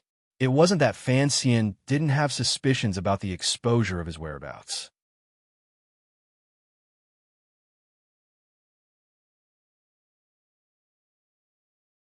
Chapter 548. The updates are not stable. I said it at the beginning of the month. Who doesn't have something important in life? On the first day, I made it clear that there were not many updates this month. I thought I was being sincere and asked everyone to give their votes to other writers. Unexpectedly, there were still so many people talking about this. It was fine to talk about it, but there were still a few people who went around yelling about what they wanted. Oh, why do this? Why do this? It's not easy for everyone. Let's all be more tolerant. Someone didn't know who it was, but she was trembling under the black dagger that carried the faint scent of blood. She looked delicate and pitiful. Her two curved brows were slightly furrowed, and she held her heart in her hands. This girl looked unfamiliar and weak. Fancian didn't know her, but he didn't feel any pity for her. Looking at this deathly pale girl, he opened her mouth to call for help. His left hand quickly covered her mouth. Immediately after, his fingertip flicked, preparing to seal her meridians and temporarily stop her from moving. However, before his fingertip made contact, Fancian was surprised to find that the unfamiliar girl he had restrained had fainted with a moan in his palm. Fancian was startled. His finger pressed gently on the girl's neck to confirm that she had truly fainted and was not faking it. He couldn't help but slowly withdraw his hand and put her down on the chair. He looked at his finger and furrowed his brows. He hadn't even had time to apply the drug, so how could this girl have fainted? The wrinkles between his brows had not disappeared because Fancian had been listening attentively to the shouts outside the manor. He listened quietly, ready at any moment for the people chasing him to enter the manor to carry out the next step. Unexpectedly, the clamor outside the manor did not last long. After a few words of negotiation, the soldiers chasing him left. Fancian was slightly surprised. He walked to the side of the window and looked toward the front door of the manor. He furrowed his brows and wondered who exactly lived in this manor for the eldest princess faction to trust it so much. Who could avoid the search of the Jingdo government at such an unusual time? Although this manor took up a lot of space, looking at the style, it did not belong to any royal family. It was probably the residence of some official in court. He frowned and thought for a long time, but he couldn't remember which minister on the eldest princess side lived in this street. Although he did not guess the owner of this manor, since the pursuers had left, Fancian relaxed slightly. Only then did he have some spare time to observe the room he was in. It would have been fine if he hadn't looked, but now that he did, Fancian couldn't help but be shocked. It was just like when he had first recognized the boudoir as a study and suddenly met that strange young lady. This was because this boudoir was filled with bookshelves full of books. It did not look like the boudoir of a young lady at all. There wasn't even a bit of needlework. What's more, on the two pillars on either side of the desk were two very familiar couplets. The tender cold locks one's dreams because of the cold spring, and the fragrant wine covers one's body. Fancian narrowed his eyes and couldn't help but look at the unconscious young lady in the chair. He thought to himself that this was not appropriate. This couplet was written by Qin Guan, a scholar of the Song dynasty in that world. And the reason it appeared in this world, in this young lady's boudoir, was because of Fancian's handwritten copy of Dream of the Red Chamber. This couplet had once appeared in Qin Keqing's room in the book. The reason Fancian thought it was not appropriate was because Qin Keqing was such a charming and romantic person, a person whose spring dreams were scattered like clouds. This couplet in the room matched her character. This couplet, the young lady in the chair, and the scholarly atmosphere of the boudoir did not match well. The bookshelves were densely packed with books, which was the second reason for Fancian's shock. There were no female biographies on the shelves, no schoolwork for the girls' school, and no poems and biographies of the world's most widely circulated poems. What was on display was the Banxianzai poetry collection. There were various editions of the Banxianzai poetry collection, especially the edition personally annotated by Master Zhuang Mohan. There were 3 sets of it. There were also 3 whole rows of Zhuang's classics and histories, personally edited by Fancian a year ago and published by the Imperial College. These were the results of some of the books in the carriage. And on the bookshelves was Dream of the Red Chamber or Story of the Stone.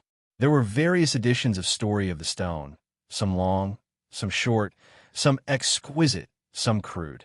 Most of them were editions published by Dombo Bookstore in the past 3 years, but there were also some works from unknown bookstores. Fan Xian stood in a daze in front of the bookshelves, looking at the books that emitted the faint scent of ink. For some reason, he sank into silence.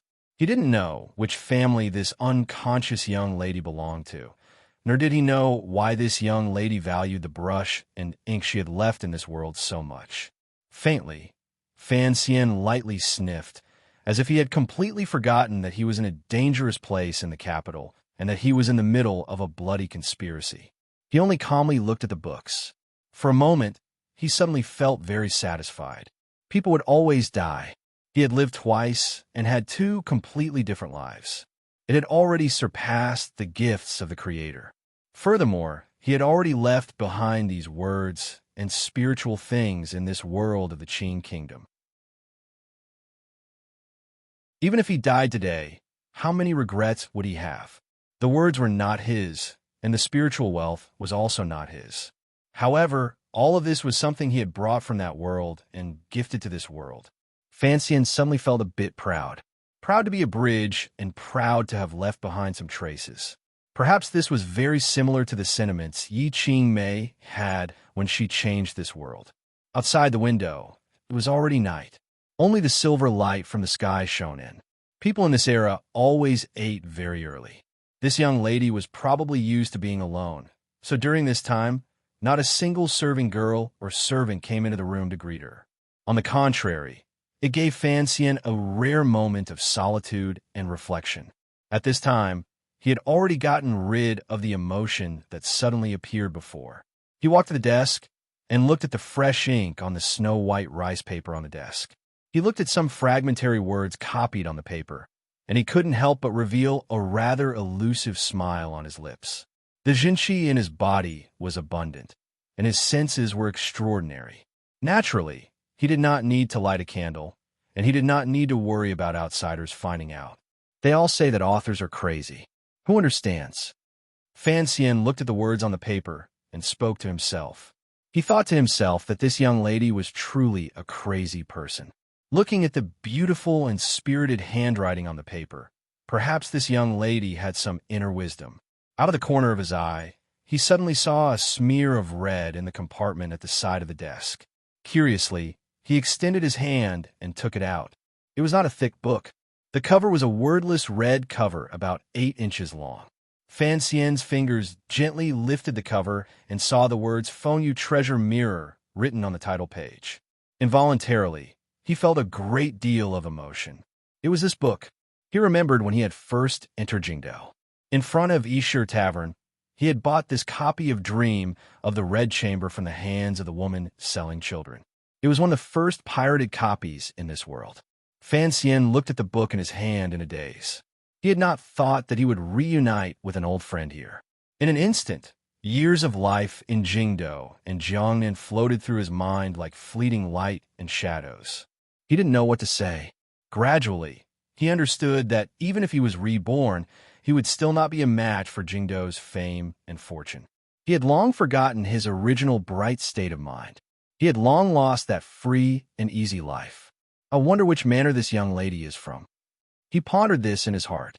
Holding the book in his hand, he unconsciously looked toward the face of the young lady in the chair. Only now did he realize that this young lady was very delicate and pretty. The skin on her face was particularly clean, and there was an inexplicable coldness between her brows. She looked like the snow on Song Mountain, almost reflecting light. Fan Xian narrowed his eyes slightly and couldn't help but think of his sister Ro, who was always as cold as ice in front of outsiders, and his wife Wan who was currently trapped in the palace. This young lady's still cold demeanor and her unconsciousness seemed to occupy some of Ruo's and Wan energy. Fan Xian gazed at the young lady's face with a smile. Suddenly, he noticed that the young lady's eyelids moved slightly. He knew that she was finally going to wake up. Sun Pin slowly woke up. She felt that her eyelids were as heavy as lead stones. She only remembered that after she ate, she had returned to her room to rest. She was going to carefully copy the poem again and burn it in the garden to worship the emperor the next day. Unexpectedly, there was a ruckus outside the manor. It seemed that the people of the Jingdao government were capturing a criminal. Then that man charged in. That black dagger was cold. That pair of hands had such a heavy smell of blood and a thick smell of a man's body. Sun Pin had never been treated so rudely in her life. The smell of sweat from the hands covering her mouth and nose assaulted her. She couldn't help but feel embarrassed and angry at the same time. Unable to breathe, she fainted. After fainting for an indeterminable amount of time, she finally woke up and slowly opened her eyes. In a daze, she saw a face. It was the face of a handsome and amiable young man looking at her with a hateful smile. There were no lights in the room. There was only the faint moonlight outside the window. However, it made this face appear even purer and gentler. Sun Pin's heart tightened. Her eyes were filled with terror. Unconsciously, she shrank back into the chair. Just as she was about to open her mouth to call out, the terror in her eyes turned into a sense of loss and helplessness. Her heart thumped as she wondered who exactly this young man was. He didn't look like she knew him, but why did he look so familiar? It was as if she had seen him a long time ago. Fan Xian was a bit surprised to see the young lady in the chair slowly open her eyes. A complicated emotion flashed through her eyes, but she didn't cry out. He looked at her with a slight smile and pulled back the finger he had prepared to strike. He didn't prepare any drugs because he needed a sober hostage. "Who are you? Who are you?" The two of them spoke at the same time. Fan Xian tilted his head slightly and raised his brows. "Shouldn't I be a criminal?" Sun Pinner looked at this good-looking young man and was slightly startled. She kept feeling that his brows were filled with gentleness. He didn't look like a criminal at all. However, she also knew that her reaction was truly strange. She couldn't help but feel a wave of shame and panic. Her hands guarded in front of her body. In a trembling voice, she said, "I don't care who you are, but please don't do anything rash. This will not do you any good." "Miss, you are very calm. I admire that very much." Fan Xian gazed at her with a warm gaze. Gently, he said, "I'm afraid that once the young lady of a normal family wakes up, she will cry out loudly. Then, it will bring about tragic consequences that we do not wish to see. Your ability to control yourself is so strong that I truly admire it." Sun Pin's face heated slightly. Thinking of how she had been about to cry out earlier, she saw this face she had vaguely seen in her previous life. For some reason, she didn't cry out. "Miss, there is no need to panic. I just need a place to temporarily hide. I promise I won't hurt you," Fan Xian said quietly. He gently placed the red-covered story of the stone in his hand on the table. He could have drugged this young lady, but he had a premonition in the depths of his heart that talking more with this young lady might bring him great benefits. "Hi," Sun Pin lowered her head in fear and glanced at the intruder's clothing out of the corner of her eye. She wondered who exactly this person was. Who was he hiding from? Suddenly, she thought of the major event that had happened in Jingdo these 2 days and the rumored appearance of that person. She then glanced at the story of the stone that person had gently placed on the table. Sun Pin's face instantly paled. It wasn't that she was smart, nor was it that she was lucky. Instead, in the past few years, her heart had always been occupied by that name. She was constantly concerned about that person's every move. Especially recently, that person had been thrown into a bottomless abyss and became a traitor that everyone wanted to kill. This made her feel extremely pained. Thus, she was able to immediately associate that person with that person and make the guess that was closest to the truth. "Is it him?" Sun Pin's lips trembled slightly. Bravely, she raised her head and looked seriously at Fan Xian's face. In the end, she couldn't say anything. Fan Xian glanced at her with some curiosity and asked warmly, "Young lady, may I ask which family you are from?" Sun Pinner had already decided that this person was the person. Her emotions were agitated, so how could she speak? She only stared dumbly at Fan Xian and asked in a trembling voice, "Are you Sir Fan Jr.?" Thus, it was Fan Xian's turn to be dumbfounded. Although his disguise was not too exaggerated, he firmly believed that people who did not know him well would not be able to recognize him.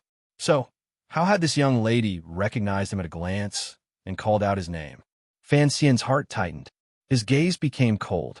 Seeing that he did not deny it, Sun Pin panicked even more. Only now did she remember the question he had asked earlier. Biting her lower lip, she timidly said, "My father is Sun Jingxiu." Sun Jingxiu. Fan Xian sucked in a cold breath and couldn't resist rubbing his nose. His mouth was wide open, but he couldn't speak for a moment. He sighed in his heart. He didn't know if his luck was extremely good or extremely bad. Sun Jingxiu, the present Jingdou magistrate. He controlled the bailiffs and daily security in Jingdou. He was the main official who had been ordered by the Empress Dowager to capture him. Unexpectedly, he had hidden in the Sun Manor and captured Sun Jingxiu's daughter. Fan Xian sighed and gazed at the young lady of the Sun family. "So, it is young Lady Sunday. I hope I didn't startle you." His brows furrowed. Sun Jingxiu was now a second-level Jingdou magistrate. Although he had never been divided into factions, he had no connection to Fan Xian, particularly since the Empress Dowager trusted him so much. If Fan Xian continued to stay in the manor, it would be no different from being in a tiger's den. For safety's sake, it was best for him to leave early. Glancing at the young lady of the Sun family, Fan Xian secretly extended a finger and picked up the fragrance that had once enchanted Sea Lily, Xiao En, and Yin Bingyan.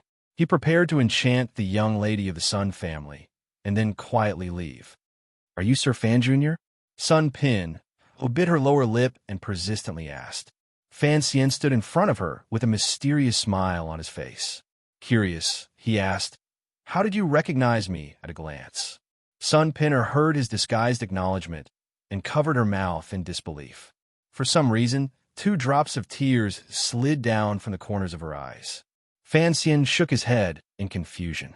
Sun Pinner saw that he was preparing to leave and immediately sat up from the chair. Throwing herself at him, she hugged him tightly in her arms. Feeling the soft fragrance fill his body, Fan Xian was truly dumbstruck. Was this young lady of the Sun family a patriotic young woman who was prepared to risk her life to capture him? A criminal who had assassinated the emperor? No, the girl in his arms was crying. It didn't seem like she was going to capture him. Then, what exactly did she want to do? Fan Xian circulated his junqi to his hands. He didn't pull on her shoulders. He only felt the twitching of her shoulders and couldn't help but feel puzzled. This seemed to have sunk into some kind of problem between a man and a woman. Fan Xian's memory was astonishing. He had never owed a woman named Sun in his life. In reality, he had never seen her before. "Bao, Sun Pin," sobbed in Fan Xian's arms. Suddenly, she said the word as if she was sleep-talking. Fan Xian's heart jumped, and he pushed her away from his arms. In a quiet voice, he said, "Miss, wake up." After waking up, Sun Pin woke up.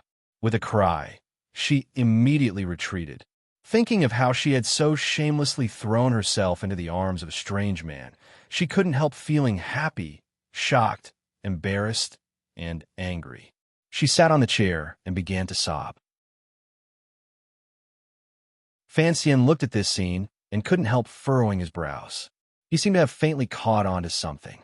The Jingdou magistrate? The young lady of the Sun family? The room full of Dream of the Red Chamber, the Banksy anti-poetry anthology, the young lady's unintentional call of Bayu earlier. In a flash, Fan Xian finally remembered something from long ago. It was a story that had once caused much discussion in Jingdou. "You're the one who burned my Baoyu." Fan Xian looked at the young lady of the Sun family and spoke in shock. Sun Pin was recognized by Fan Xian and couldn't help being surprised. She lowered her head and glanced at him shyly. This was a story Fan Xija had told Fan Xian 3.5 years ago. At the time, the 2 brothers were preparing to start the Dombo bookstore and to sell Fan Xian's handwritten copy of Dream of the Red Chamber. Fan Xian was worried about the sales of Story of the Stone. Fan Xija told him not to worry because Story of the Stone had long become popular in Jingdou and had harmed many young ladies of large families.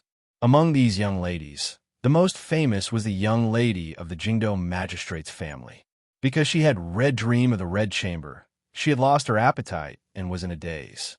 In the end, the madam of the magistrate's family burned the manuscript. The young lady cried out in pain. "Burn my Baoyu." She became seriously ill and lingered on the bed for a long time. This matter had been sung about for a long time in Jingdo. Back then, it had been a bright spot in Fan Xian's unparalleled reputation. Fan Xian looked at the young lady of the Sun family, sitting on the chair with her head lowered shyly. He couldn't resist sighing and shaking his head. He thought to himself, no wonder this young lady had been so excited after learning of his identity and decorated her room like this. She was his #1 fan in the world.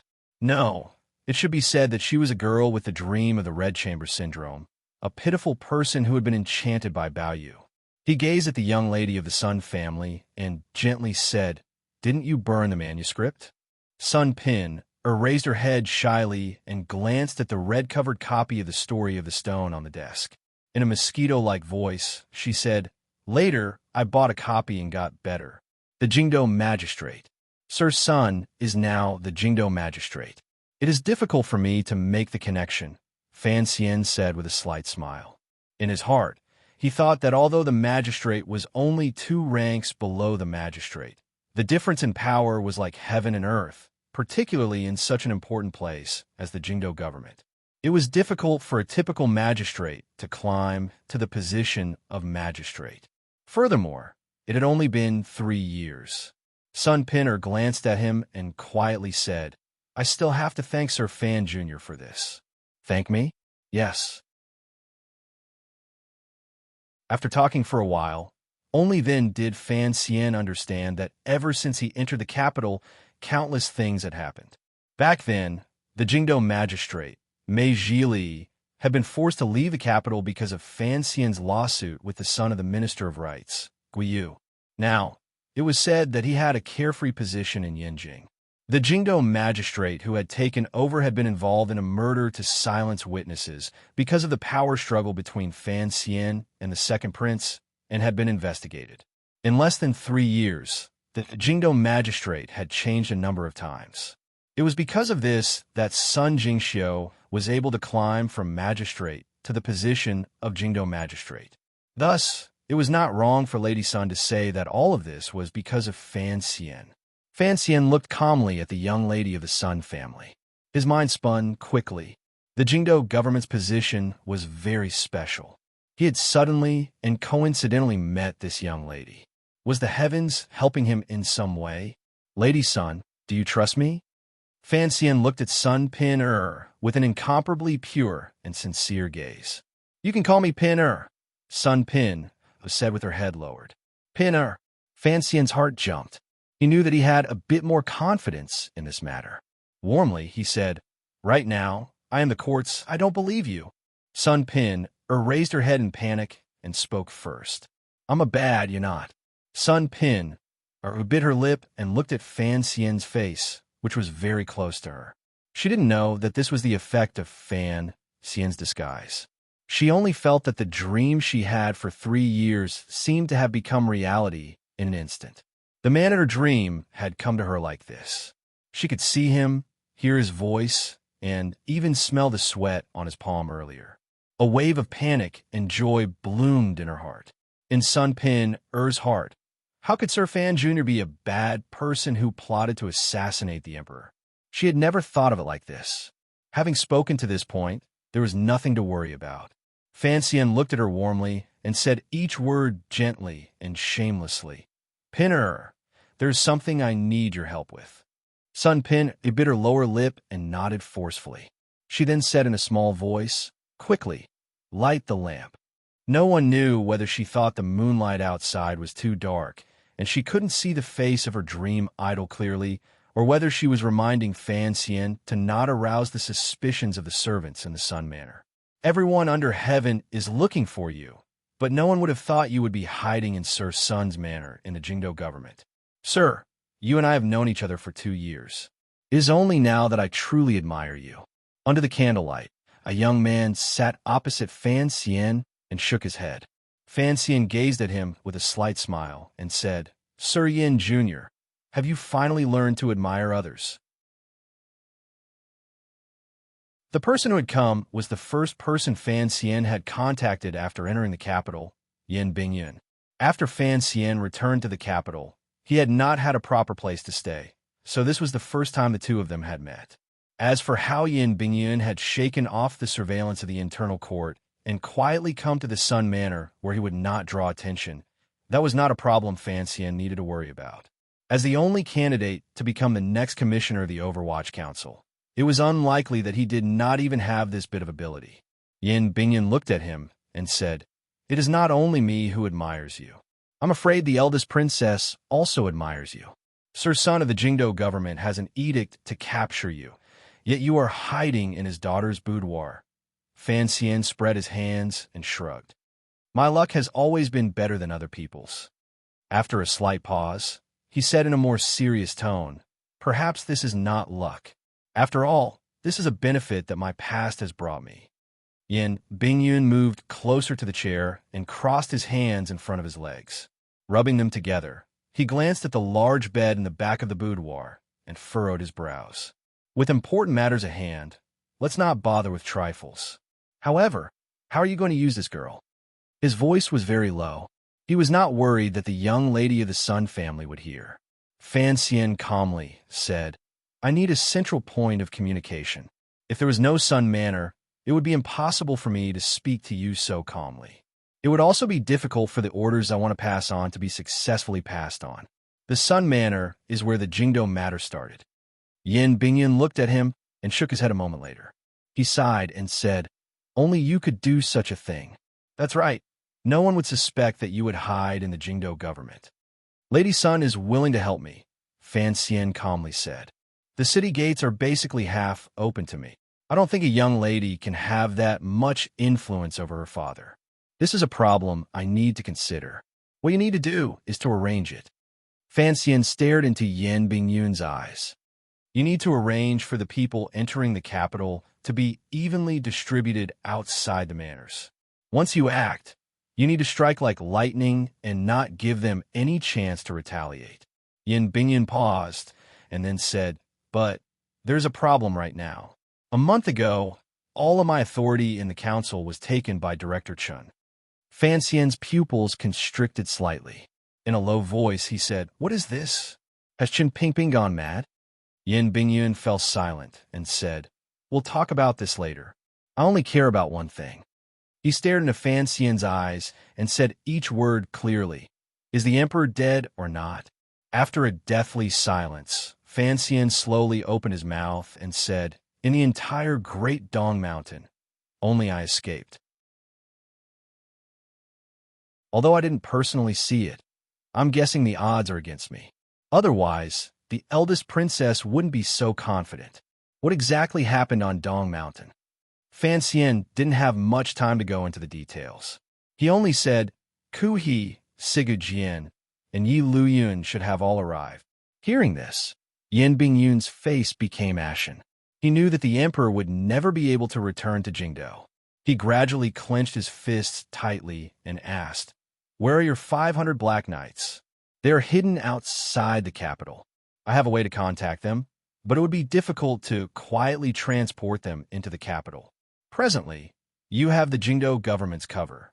You should have a way to transport these people in." Yin Bingyun's words made clear Fan Xian's plans. "Correct. The 500 Black Knights outside the capital are no match for the Jingdo garrison. If they let loose and went on a killing spree in the capital, with the help of the Great Prince's Imperial Army, I think they would have a terrifying effect. There are still 1,400 people in the council in Jingdo," Fan Xian said. "This is the power you and I can control. We must move it in Jingdo before the eldest princess controls the 13 city gate guards. There is something I must remind you of."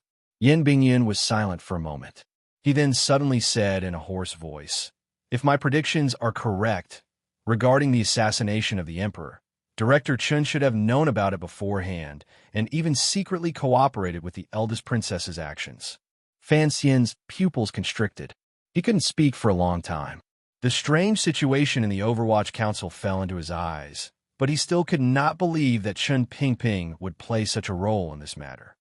"Probably not," he said with his head lowered. "The Qin family's army has already surrounded Qin Garden. This is the truth." A cold light flashed through Yin Bingyun's eyes as he stared at him. I don't care what relationship you have with the director. Since you're going to carry out the posthumous edict on behalf of the emperor, you must pay attention to this matter. I don't want you to be killed before you even do anything. Fan Xian said, "Relax. I always have faith in human nature. The director will not harm me." He took out the commissioner token and solemnly handed it to Yan Bingyun. "I don't know how many people this token can move in the council, but your authority has been taken away. If you want to stop this matter, it's best if you use this token to try." Yan Bingyun accepted the token without a word and unconsciously glanced at the figure of the young lady in the inner room. He shook his head and said, "It will definitely be useful. I'm also beginning to believe in such things as luck now." Fan Xian smiled and said, "I once heard a saying that men conquer the world, and women conquer the world by conquering men."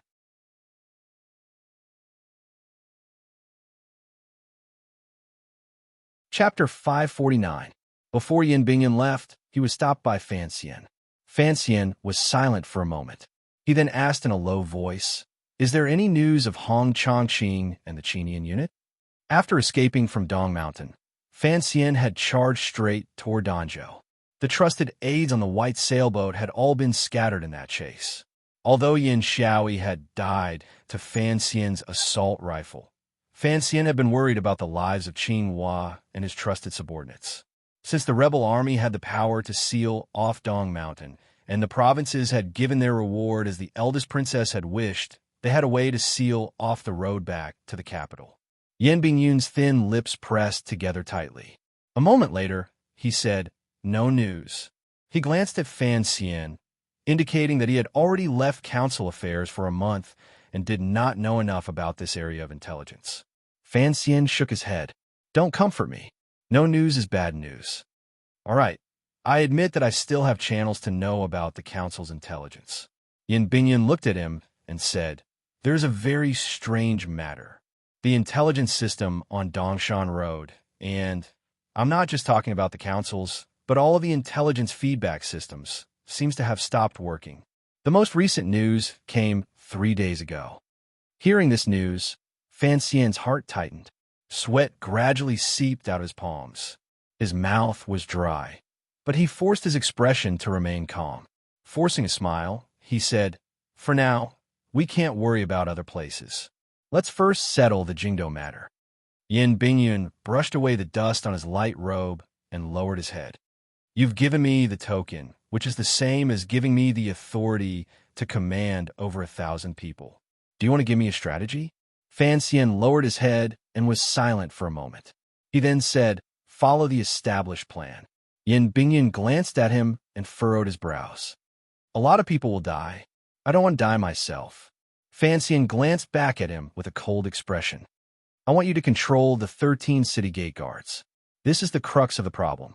Yin Bingyun did not show his loyalty.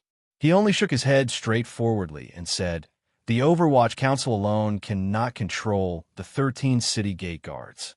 The Empress Dowager controls the city gate guards.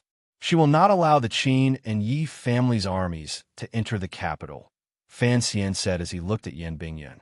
Fan Xian looked at Yan Bingyun and said, "He doesn't want Jingdo to sink into the flames of war. What we need to do is help the palace control it."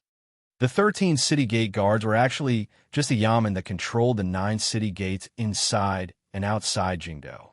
If the eldest princess's side had continued to infiltrate the 13 city gate guards, they would have already taken control of the city gate guards from the Empress Dowager's hands. Yin Bingyun shook his head. "Betting one life on one door. This is a very foolish plan."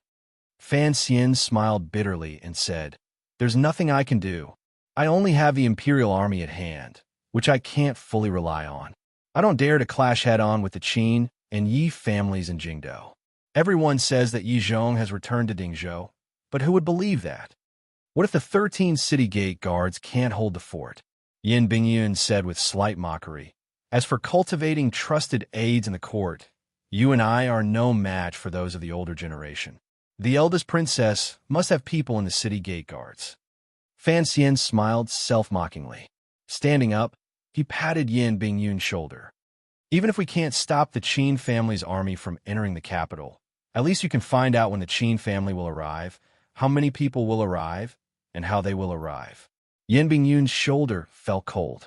He looked at Fan Xian with a slightly shocked gaze. Fan Xian gazed at him calmly. You said before that the older generation loves to play this kind of betrayal and death trap. I know there are people under the old cripple who are preparing to kill the old Qin family's death trap. Yin Bingyun smiled bitterly. If I guess correctly, your father is the chess piece the director has buried on the old Qin master's side for decades, Fan Xian said with a slight smile. Fan Xian smiled slightly and said, Thus, whatever the Qin family's army wants to do will be within our grasp. It should be possible to fight for a perfect time difference. Yin Bingyun sighed, bowed, and silently left the Sun Manor. After Yin Bingyun left, Fan Xian sat in Sun Pin, Er's boudoir, and began to count his fingers. He wasn't calculating how much silver he had earned after his rebirth. Rather, he was calculating time, calculating the power he could control in his hands, and what kind of ripples he could create in Jingdo. After thinking it over and over again, he had to admit that if the Qin and Yi family's army entered the capital, he could only fight guerrilla warfare. Thus, before the army entered the capital, he had to launch a thunderous attack on the powers in the royal palace. Wan Lady Ning, Igui Pin, and the third prince, whose state of mind was unknown, were the people he had to save.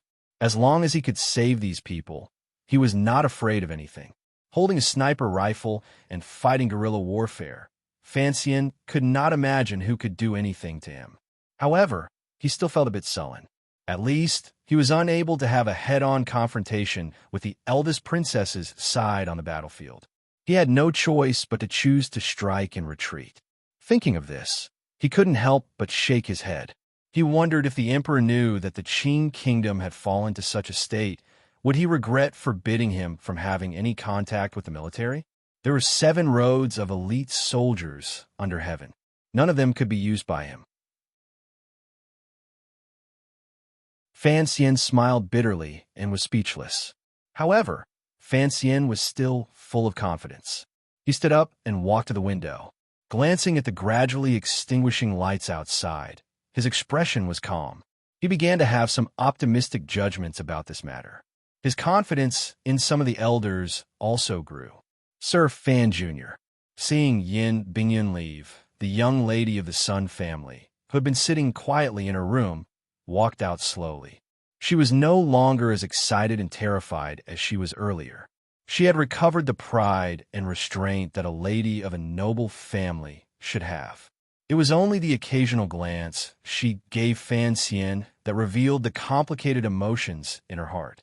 You can call me Ji. Fan Xian returned the bow warmly. Sun Pin Er's heart was filled with emotion. She also faintly guessed what Sir Fan Jr. had been discussing with the famous Sir Yin Jr. earlier. She couldn't help but feel afraid. She also felt excited because she could help Sir Fan Jr.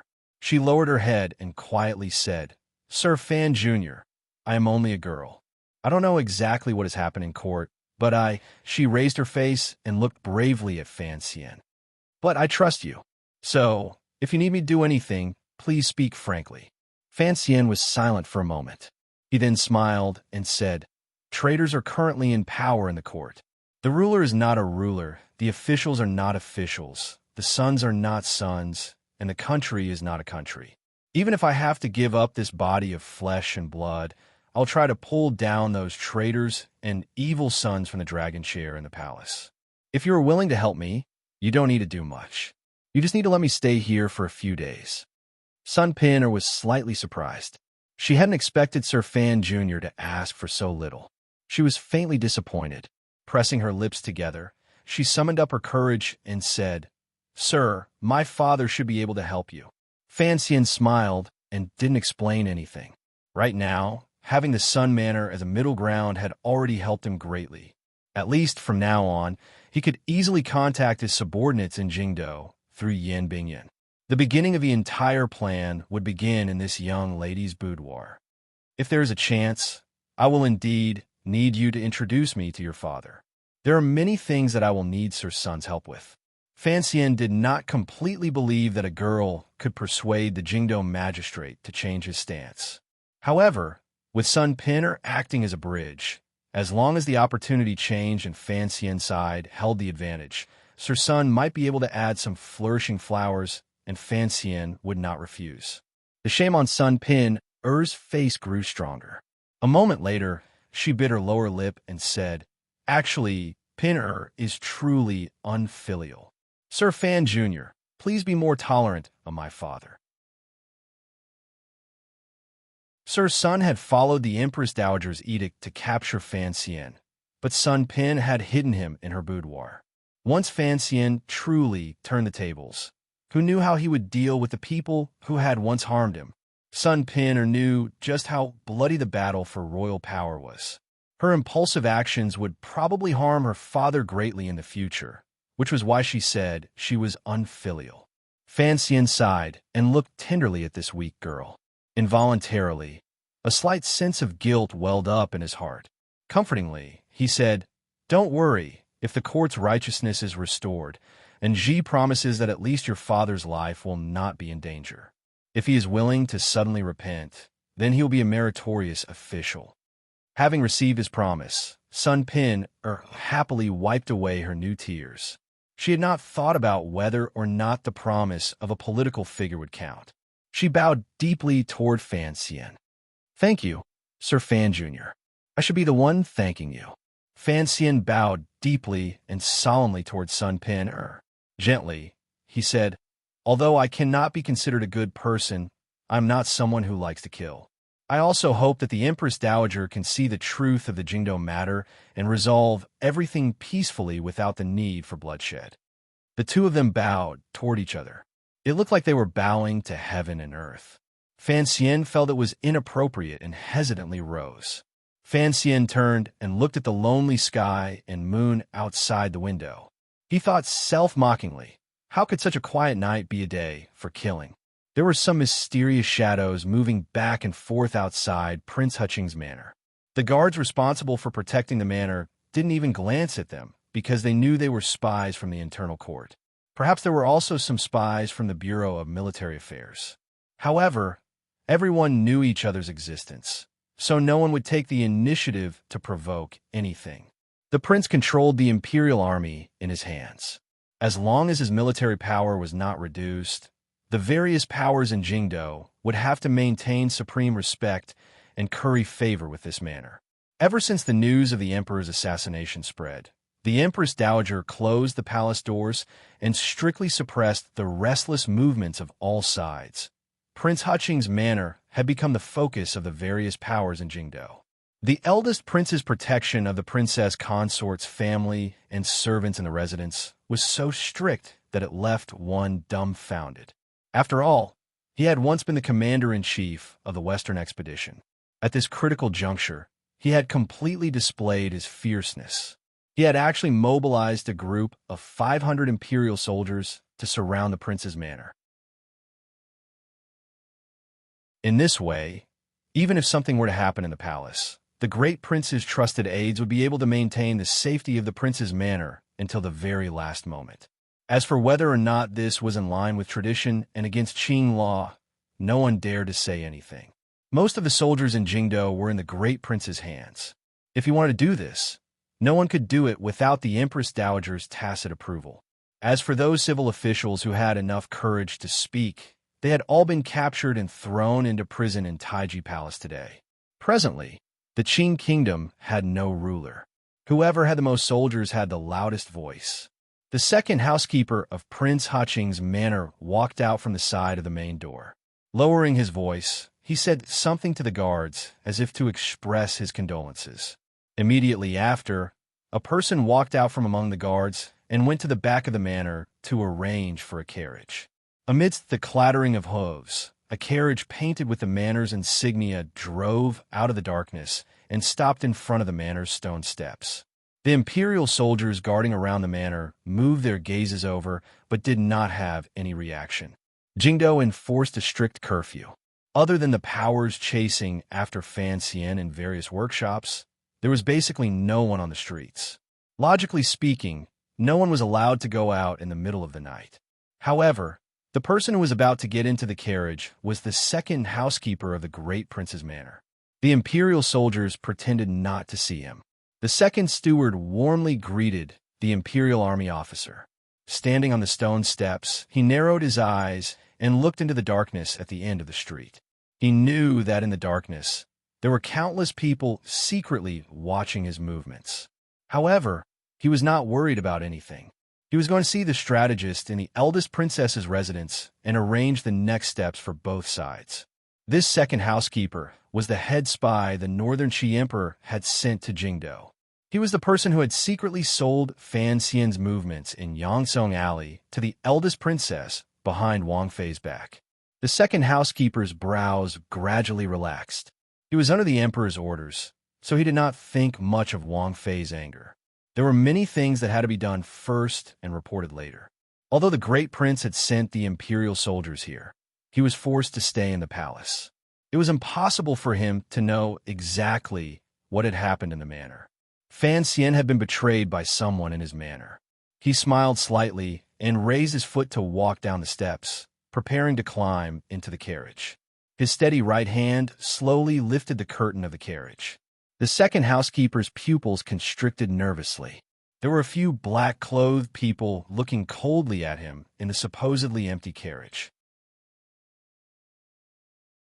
The second housekeeper felt a bone-piercing coldness follow the numerous holes in his body and invade his brain. After the coldness, there was a boundless pain. He opened his mouth wide, but he couldn't shout out a single word. He could only gasp with difficulty and lower his head. Finally, he saw clearly the 3 metal drills that had suddenly appeared on his body. The ice-cold metal drills pierced mercilessly into his body and skewered him like an innocent chick waiting to be slaughtered. Warm blood flowed out along the grooves on the metal drills.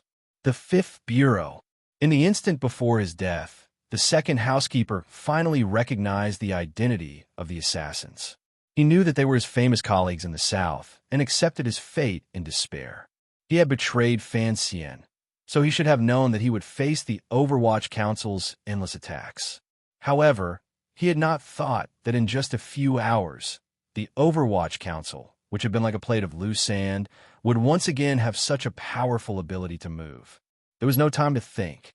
The second housekeeper's hands grasped the metal drill in his chest weakly and fell off the carriage. With a thud, he fell to the ground.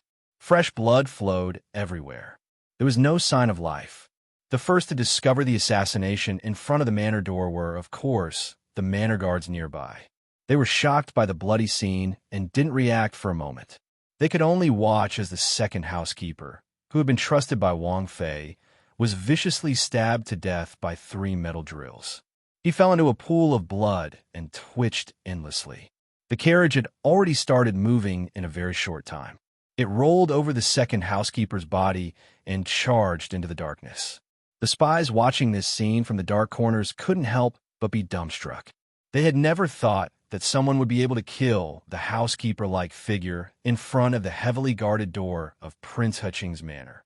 They didn't know how those people had hidden in the manor's own carriage without leaving a trace. Naturally, these spies would not rush forward to surround the assassins in the carriage. Instead, they opened their eyes excitedly and watched the show. They all guessed who had made the first move and what they should report to their masters when they returned in a moment. Kill.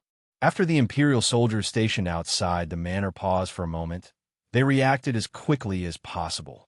With an angry roar, they stabbed toward the carriage with the spears in their hands. With a number of clicks, the horses pulling the horses began to cry out sorrowfully before they fell to the ground. The lethality of the Imperial army's encirclement was terrifying. The spears shot out in unison. The horses fell to the ground and sent up a cloud of dust. The carriage was also forced to a stop in the middle of the street. However, the encirclement had not been completed. There was an opening at the end of the street. With a crash, the carriage shattered into countless pieces. Immediately after, a large amount of thick smoke was blasted out of the carriage. The smoke contained poisonous gas. It forced the surrounding Imperial soldiers back a little and made them cough repeatedly. The 3 5th Bureau assassins in the carriage became 3 black shadows. Using the cover of the poisonous smoke, They charged out of the opening and disappeared into the darkness of Jingdo before the imperial army could close in. They only left behind a sinister and cold announcement. This is the result of betraying Duke Fan. At the entrance of the manor, the poisonous smoke had dissipated. The housekeeper had died, and the imperial soldiers were being treated for poisoning. It was a sorrowful, intense scene. In everyone's hearts, the last words the assassin had left echoed, other than the terrifying professional assassins of the Overwatch Council, who had the ability and courage to carry out an assassination at the front door of Prince Hiching's manor. After the emperor passed, Director Chun was poisoned by a master from Dongyi, and Commissioner Fan became a wanted criminal of the court. In just one day, the Overwatch Council, which used to have a sinister and intimidating reputation, suddenly became a plate of loose sand. It completely lost its magic. This sinister and brave assassination and the announcement finally told all the powers in Jingdo that Sir Fan Jr. was still alive. The Overwatch Council was still here. Those who betrayed him and those who tried to kill him would slowly welcome the Overwatch Council's endless vengeance. How long would the murders and poison soak this city in the darkness last? How many people would die? The chaos, panic, and fear outside the manor did not completely spread into the manor. The heavily guarded manor appeared particularly calm. Wang Fei's face was cold as she sat in the slightly cool pavilion. Her eyes looked absent-mindedly out the window. Slowly, she said, "Is this a warning to me?" "No." Yin Bingyun slowly rose and calmly said, "This is the commissioner's sincerity and message." Wang Fei turned her head and looked solemnly into his eyes. Yin Bingyun was not moved. Calmly, he said, "Wang Fei is Wang Fei, no longer the great princess of Northern Qi. No matter how many people like the second housekeeper die, presumably, you would not feel pain." Wang Fei's heart jumped. She knew what he said made sense.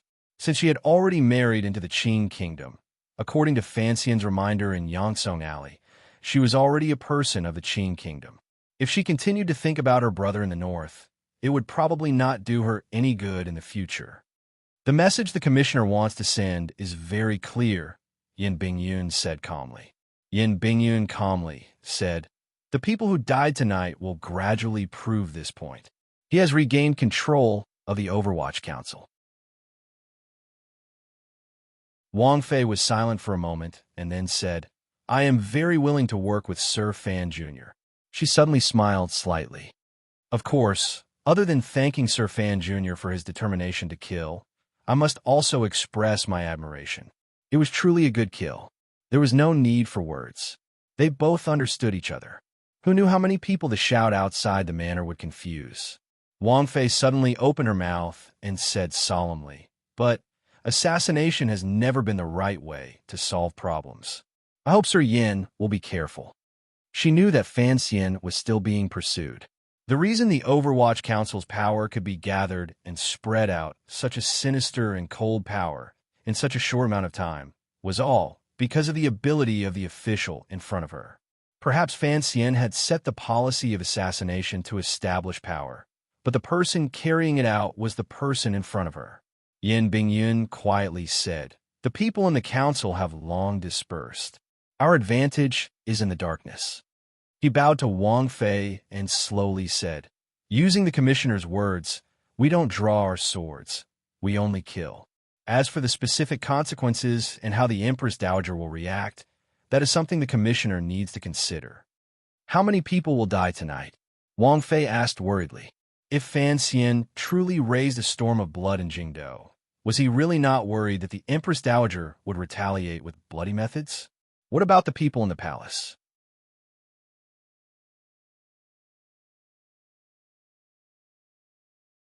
Chapter 550.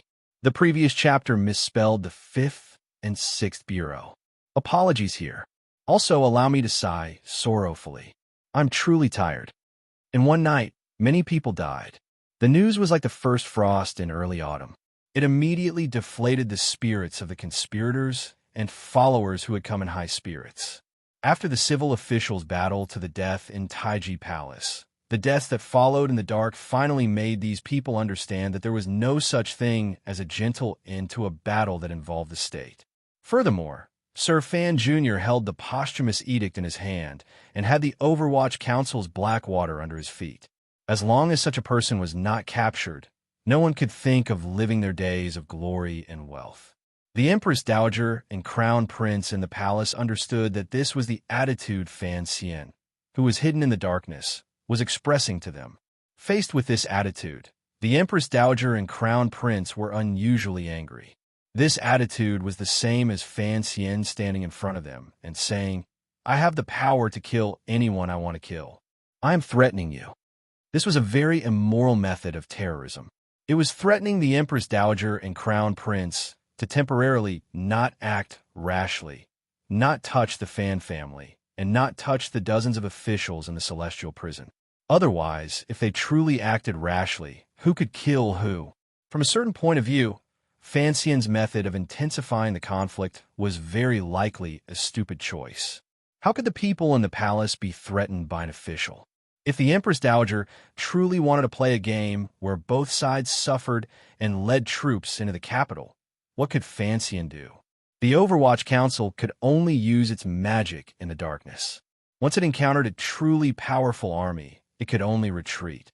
For some reason, the Empress Dowager and Crown Prince temporarily chose to be silent and did not carry out their most powerful counterattack.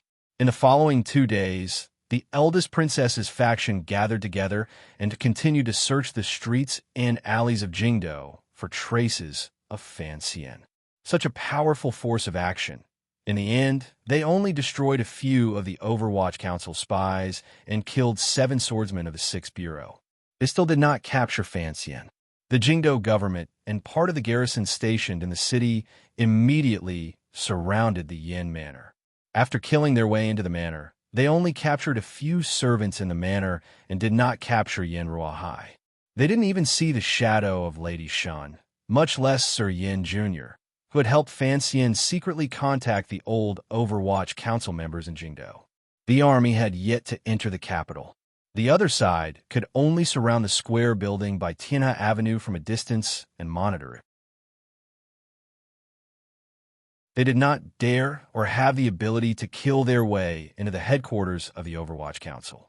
They were only ensuring that Fan Xian and Yin Bingyun had no way of entering the Overwatch Council. The surveillance of King Jing's manor was tightened, but no one dared to lead soldiers into the manor. Everyone was afraid of Fan Xian's eyes hiding in the dark. In just one night, most of the secret agents of the Overwatch Council received secret orders from above and did not return to the Yamen to do their work. They disappeared into the sea of people in Jingdo, hiding their power and protecting their own safety. They returned to the darkness they were most used to. A total of 600 people disappeared just like that. The disappearance of these Overwatch Council officials was the most direct threat to the nobles in the royal palace. There was suddenly no follow-up news from the rumored crown prince's ascension ceremony. Although the palace kept a tight watch on the news, how could such a shocking matter continue to be hidden after arresting over 40 officials and throwing them into prison? Gradually, the people of Jingdo began to discover the truth of the matter and knew that a big mess had occurred in the royal palace. The people did not have the power to change history. At least, they did not have the courage right now. They could only be forced to calmly face all of this. They closed their shops, stocked up on enough fine food, and returned to their own homes. Crawling into their blankets, they pressed their palms together and prayed to the heavens to quickly resolve this matter. It didn't matter who became emperor, but there had to be someone to be emperor. The streets of Jingdo appeared unprecedentedly solemn and desolate. Even though there was only a curfew, not many people dared to go out during the day. Originally, according to the eldest princess plan, the crown prince, who should have become the new emperor of Qin Kingdom, had already felt waves of unease among the people. The cause of the chaos was only accumulating within Jingdo. Once it spread out of Jingdo and extended to the provinces, then Qin Kingdom would truly fall into chaos. Thus, he had to stabilize all of this in the shortest amount of time. In order to stabilize it, he had to find Fan Xian and kill him. The crown prince looked at the mountainous pile of memorials beside him and smiled bitterly. He couldn't speak for a moment. In just 3 days, the number of memorials that had been submitted by the various provinces of Qing Kingdom had already reached 1,700. Usually, these memorials were taken by a few scholars of the Hall of Governmental Affairs. The important matters were given to the emperor to decide, and the small matters were distributed to various departments to deal with. However, the scholars were all in prison, and the officials of various departments had sunk into chaos. Everyone in Jingdo was in a state of panic.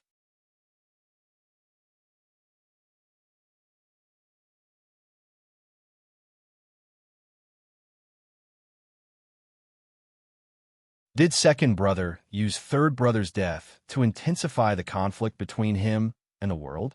However, he knew that no matter what, old third couldn't die. The crown prince prayed in his heart. Li Changping was the third prince. His life and death had a great effect, so he had to be careful. However, the officials in Jingdo did not have such good treatment.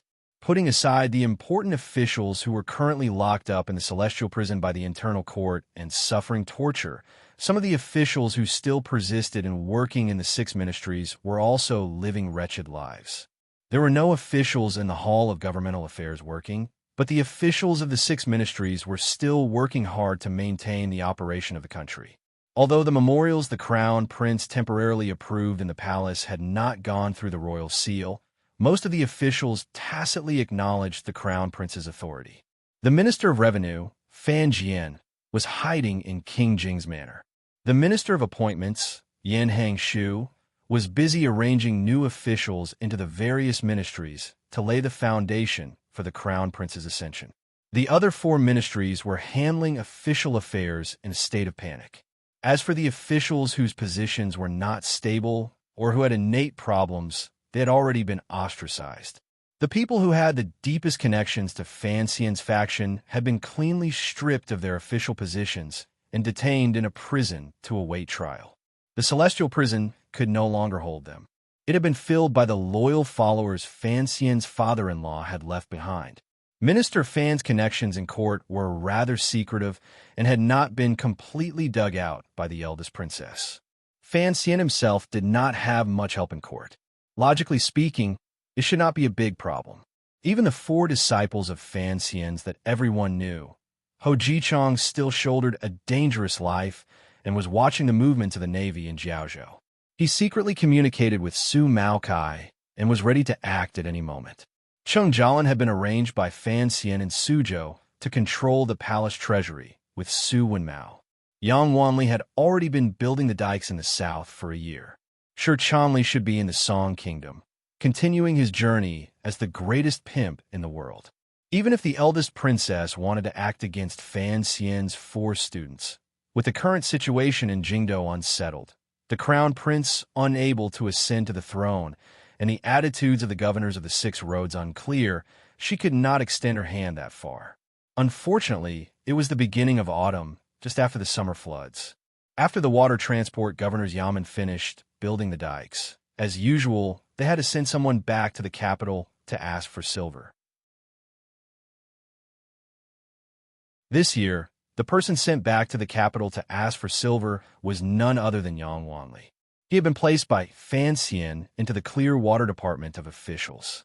He had done his best in the matter of repairing the dikes, and had been praised by everyone in the water transport yamen.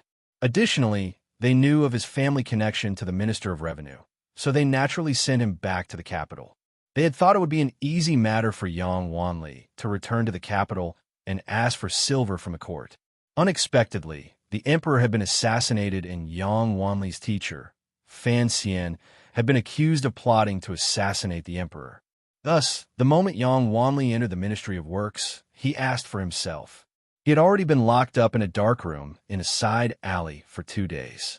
During these 2 days, he had been tortured countless times. His body was covered in wounds. However, the people from the Ministry of Justice were unable to pry open his mouth and obtain a confession regarding Fan Xian. Of course, Yang Wanli was innocent.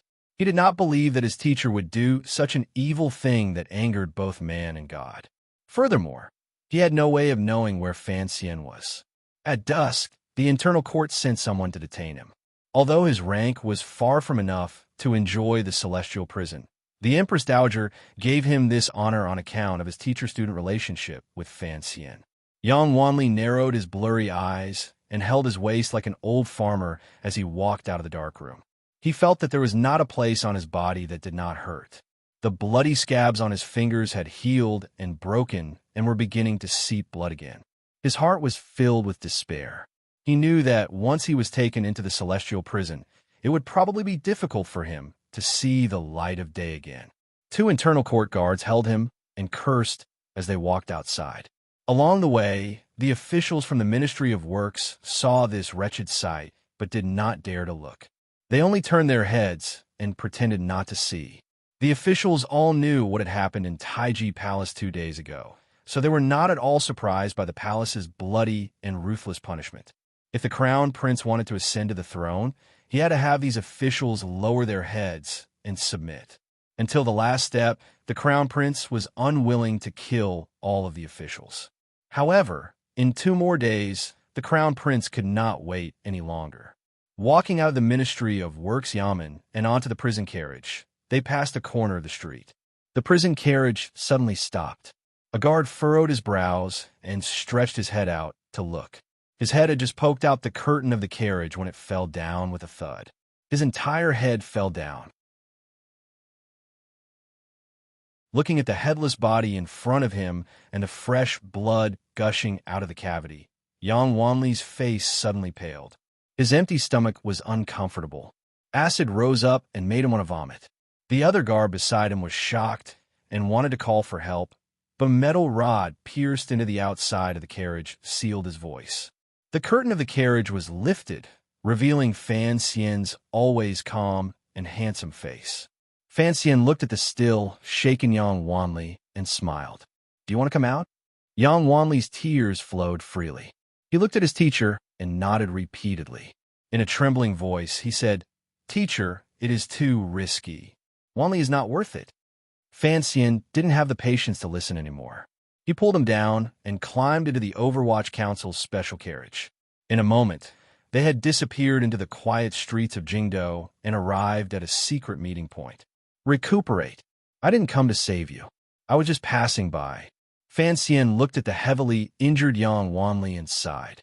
"Of course, if you actually died, I would probably feel sad for a while." Fan Xian was not being pretentious. He was indeed passing by the Ministry of Works Yamen. His destination was even further. That was why he had come to this secret meeting point.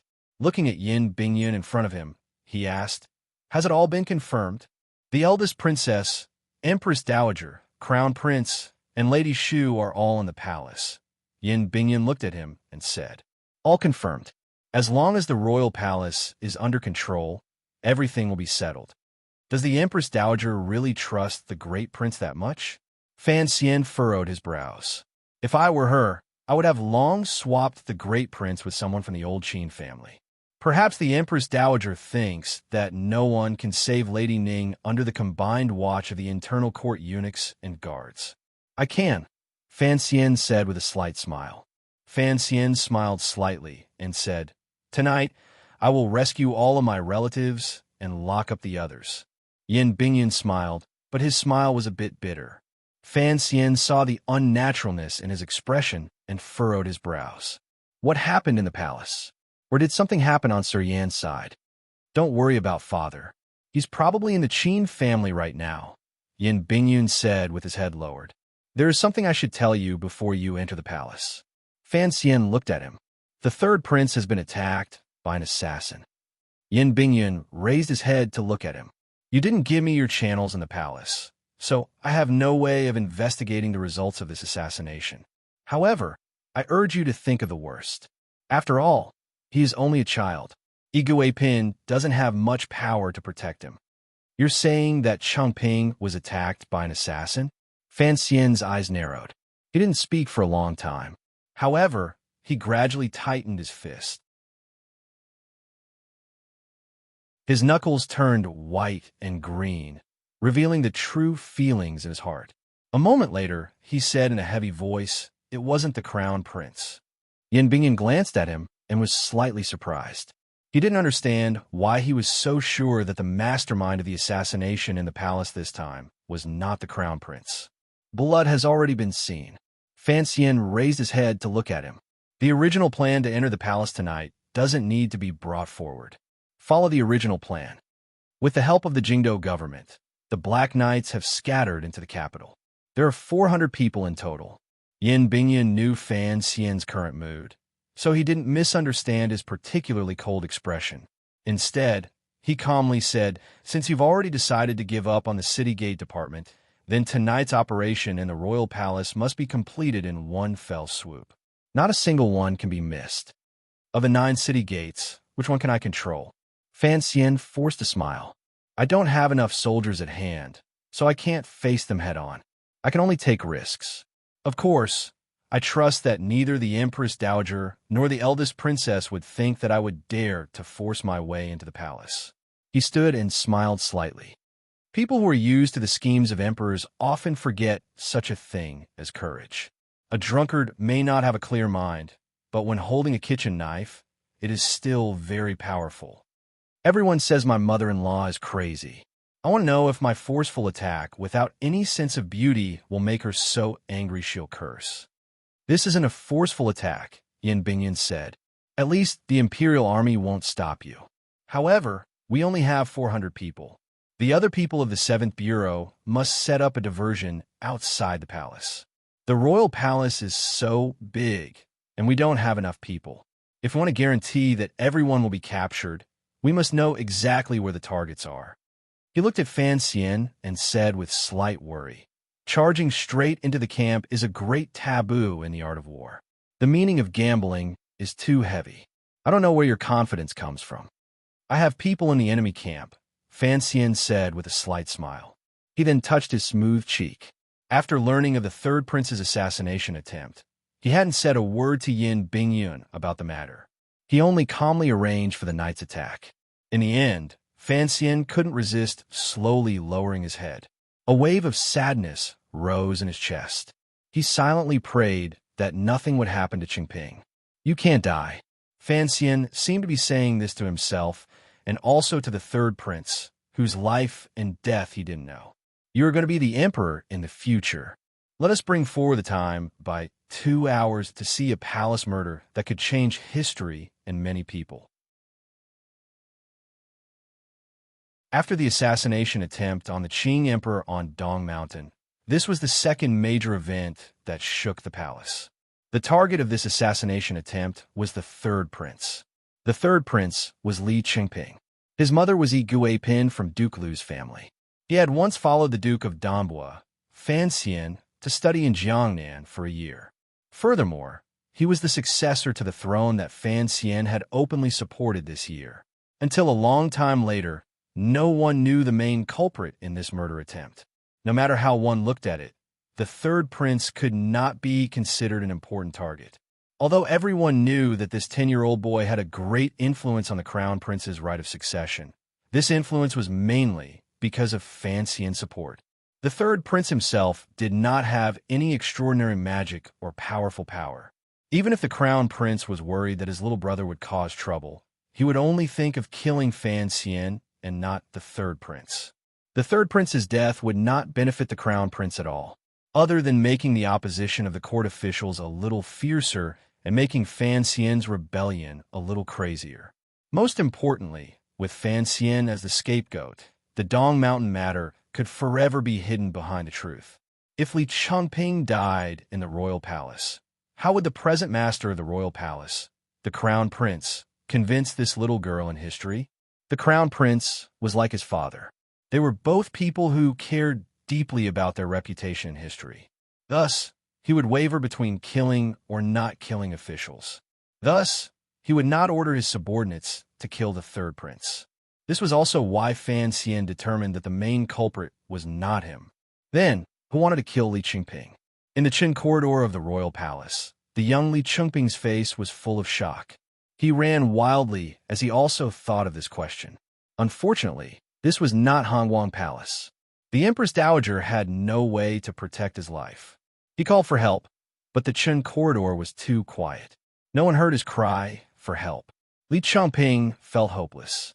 He thought that if he had stayed obediently in Hongguang Palace, he would certainly not have died. He shouldn't have fallen for the trick earlier and run to the Qin corridor. However, the other party had said that his teacher had something to tell him and had shown him a keepsake. Thus, he had fallen for the trick and secretly hid it from his mother and the eunuchs and serving girls in Hongguang Palace to come to the Chun corridor alone. Run as fast as you can, child. How could a child outrun an adult? Panting, Li Chongping fell to the ground. Looking at the two eunuchs closing in on him step by step, his face was deathly pale. He gritted his teeth forcefully. These two eunuchs were not martial artists, but it was clear that they had received some kind of training to kill. Against a child without the strength to truss a chicken, it was too easy. It was so easy that the two eunuchs already treated Li Chongping as a dead person. One foot stepped on him to the ground, and one hand reached into their clothes to take out a knife. You're tuning into the Warrior Lore YouTube channel. Don't forget to subscribe and join us on this journey to catch the most captivating stories.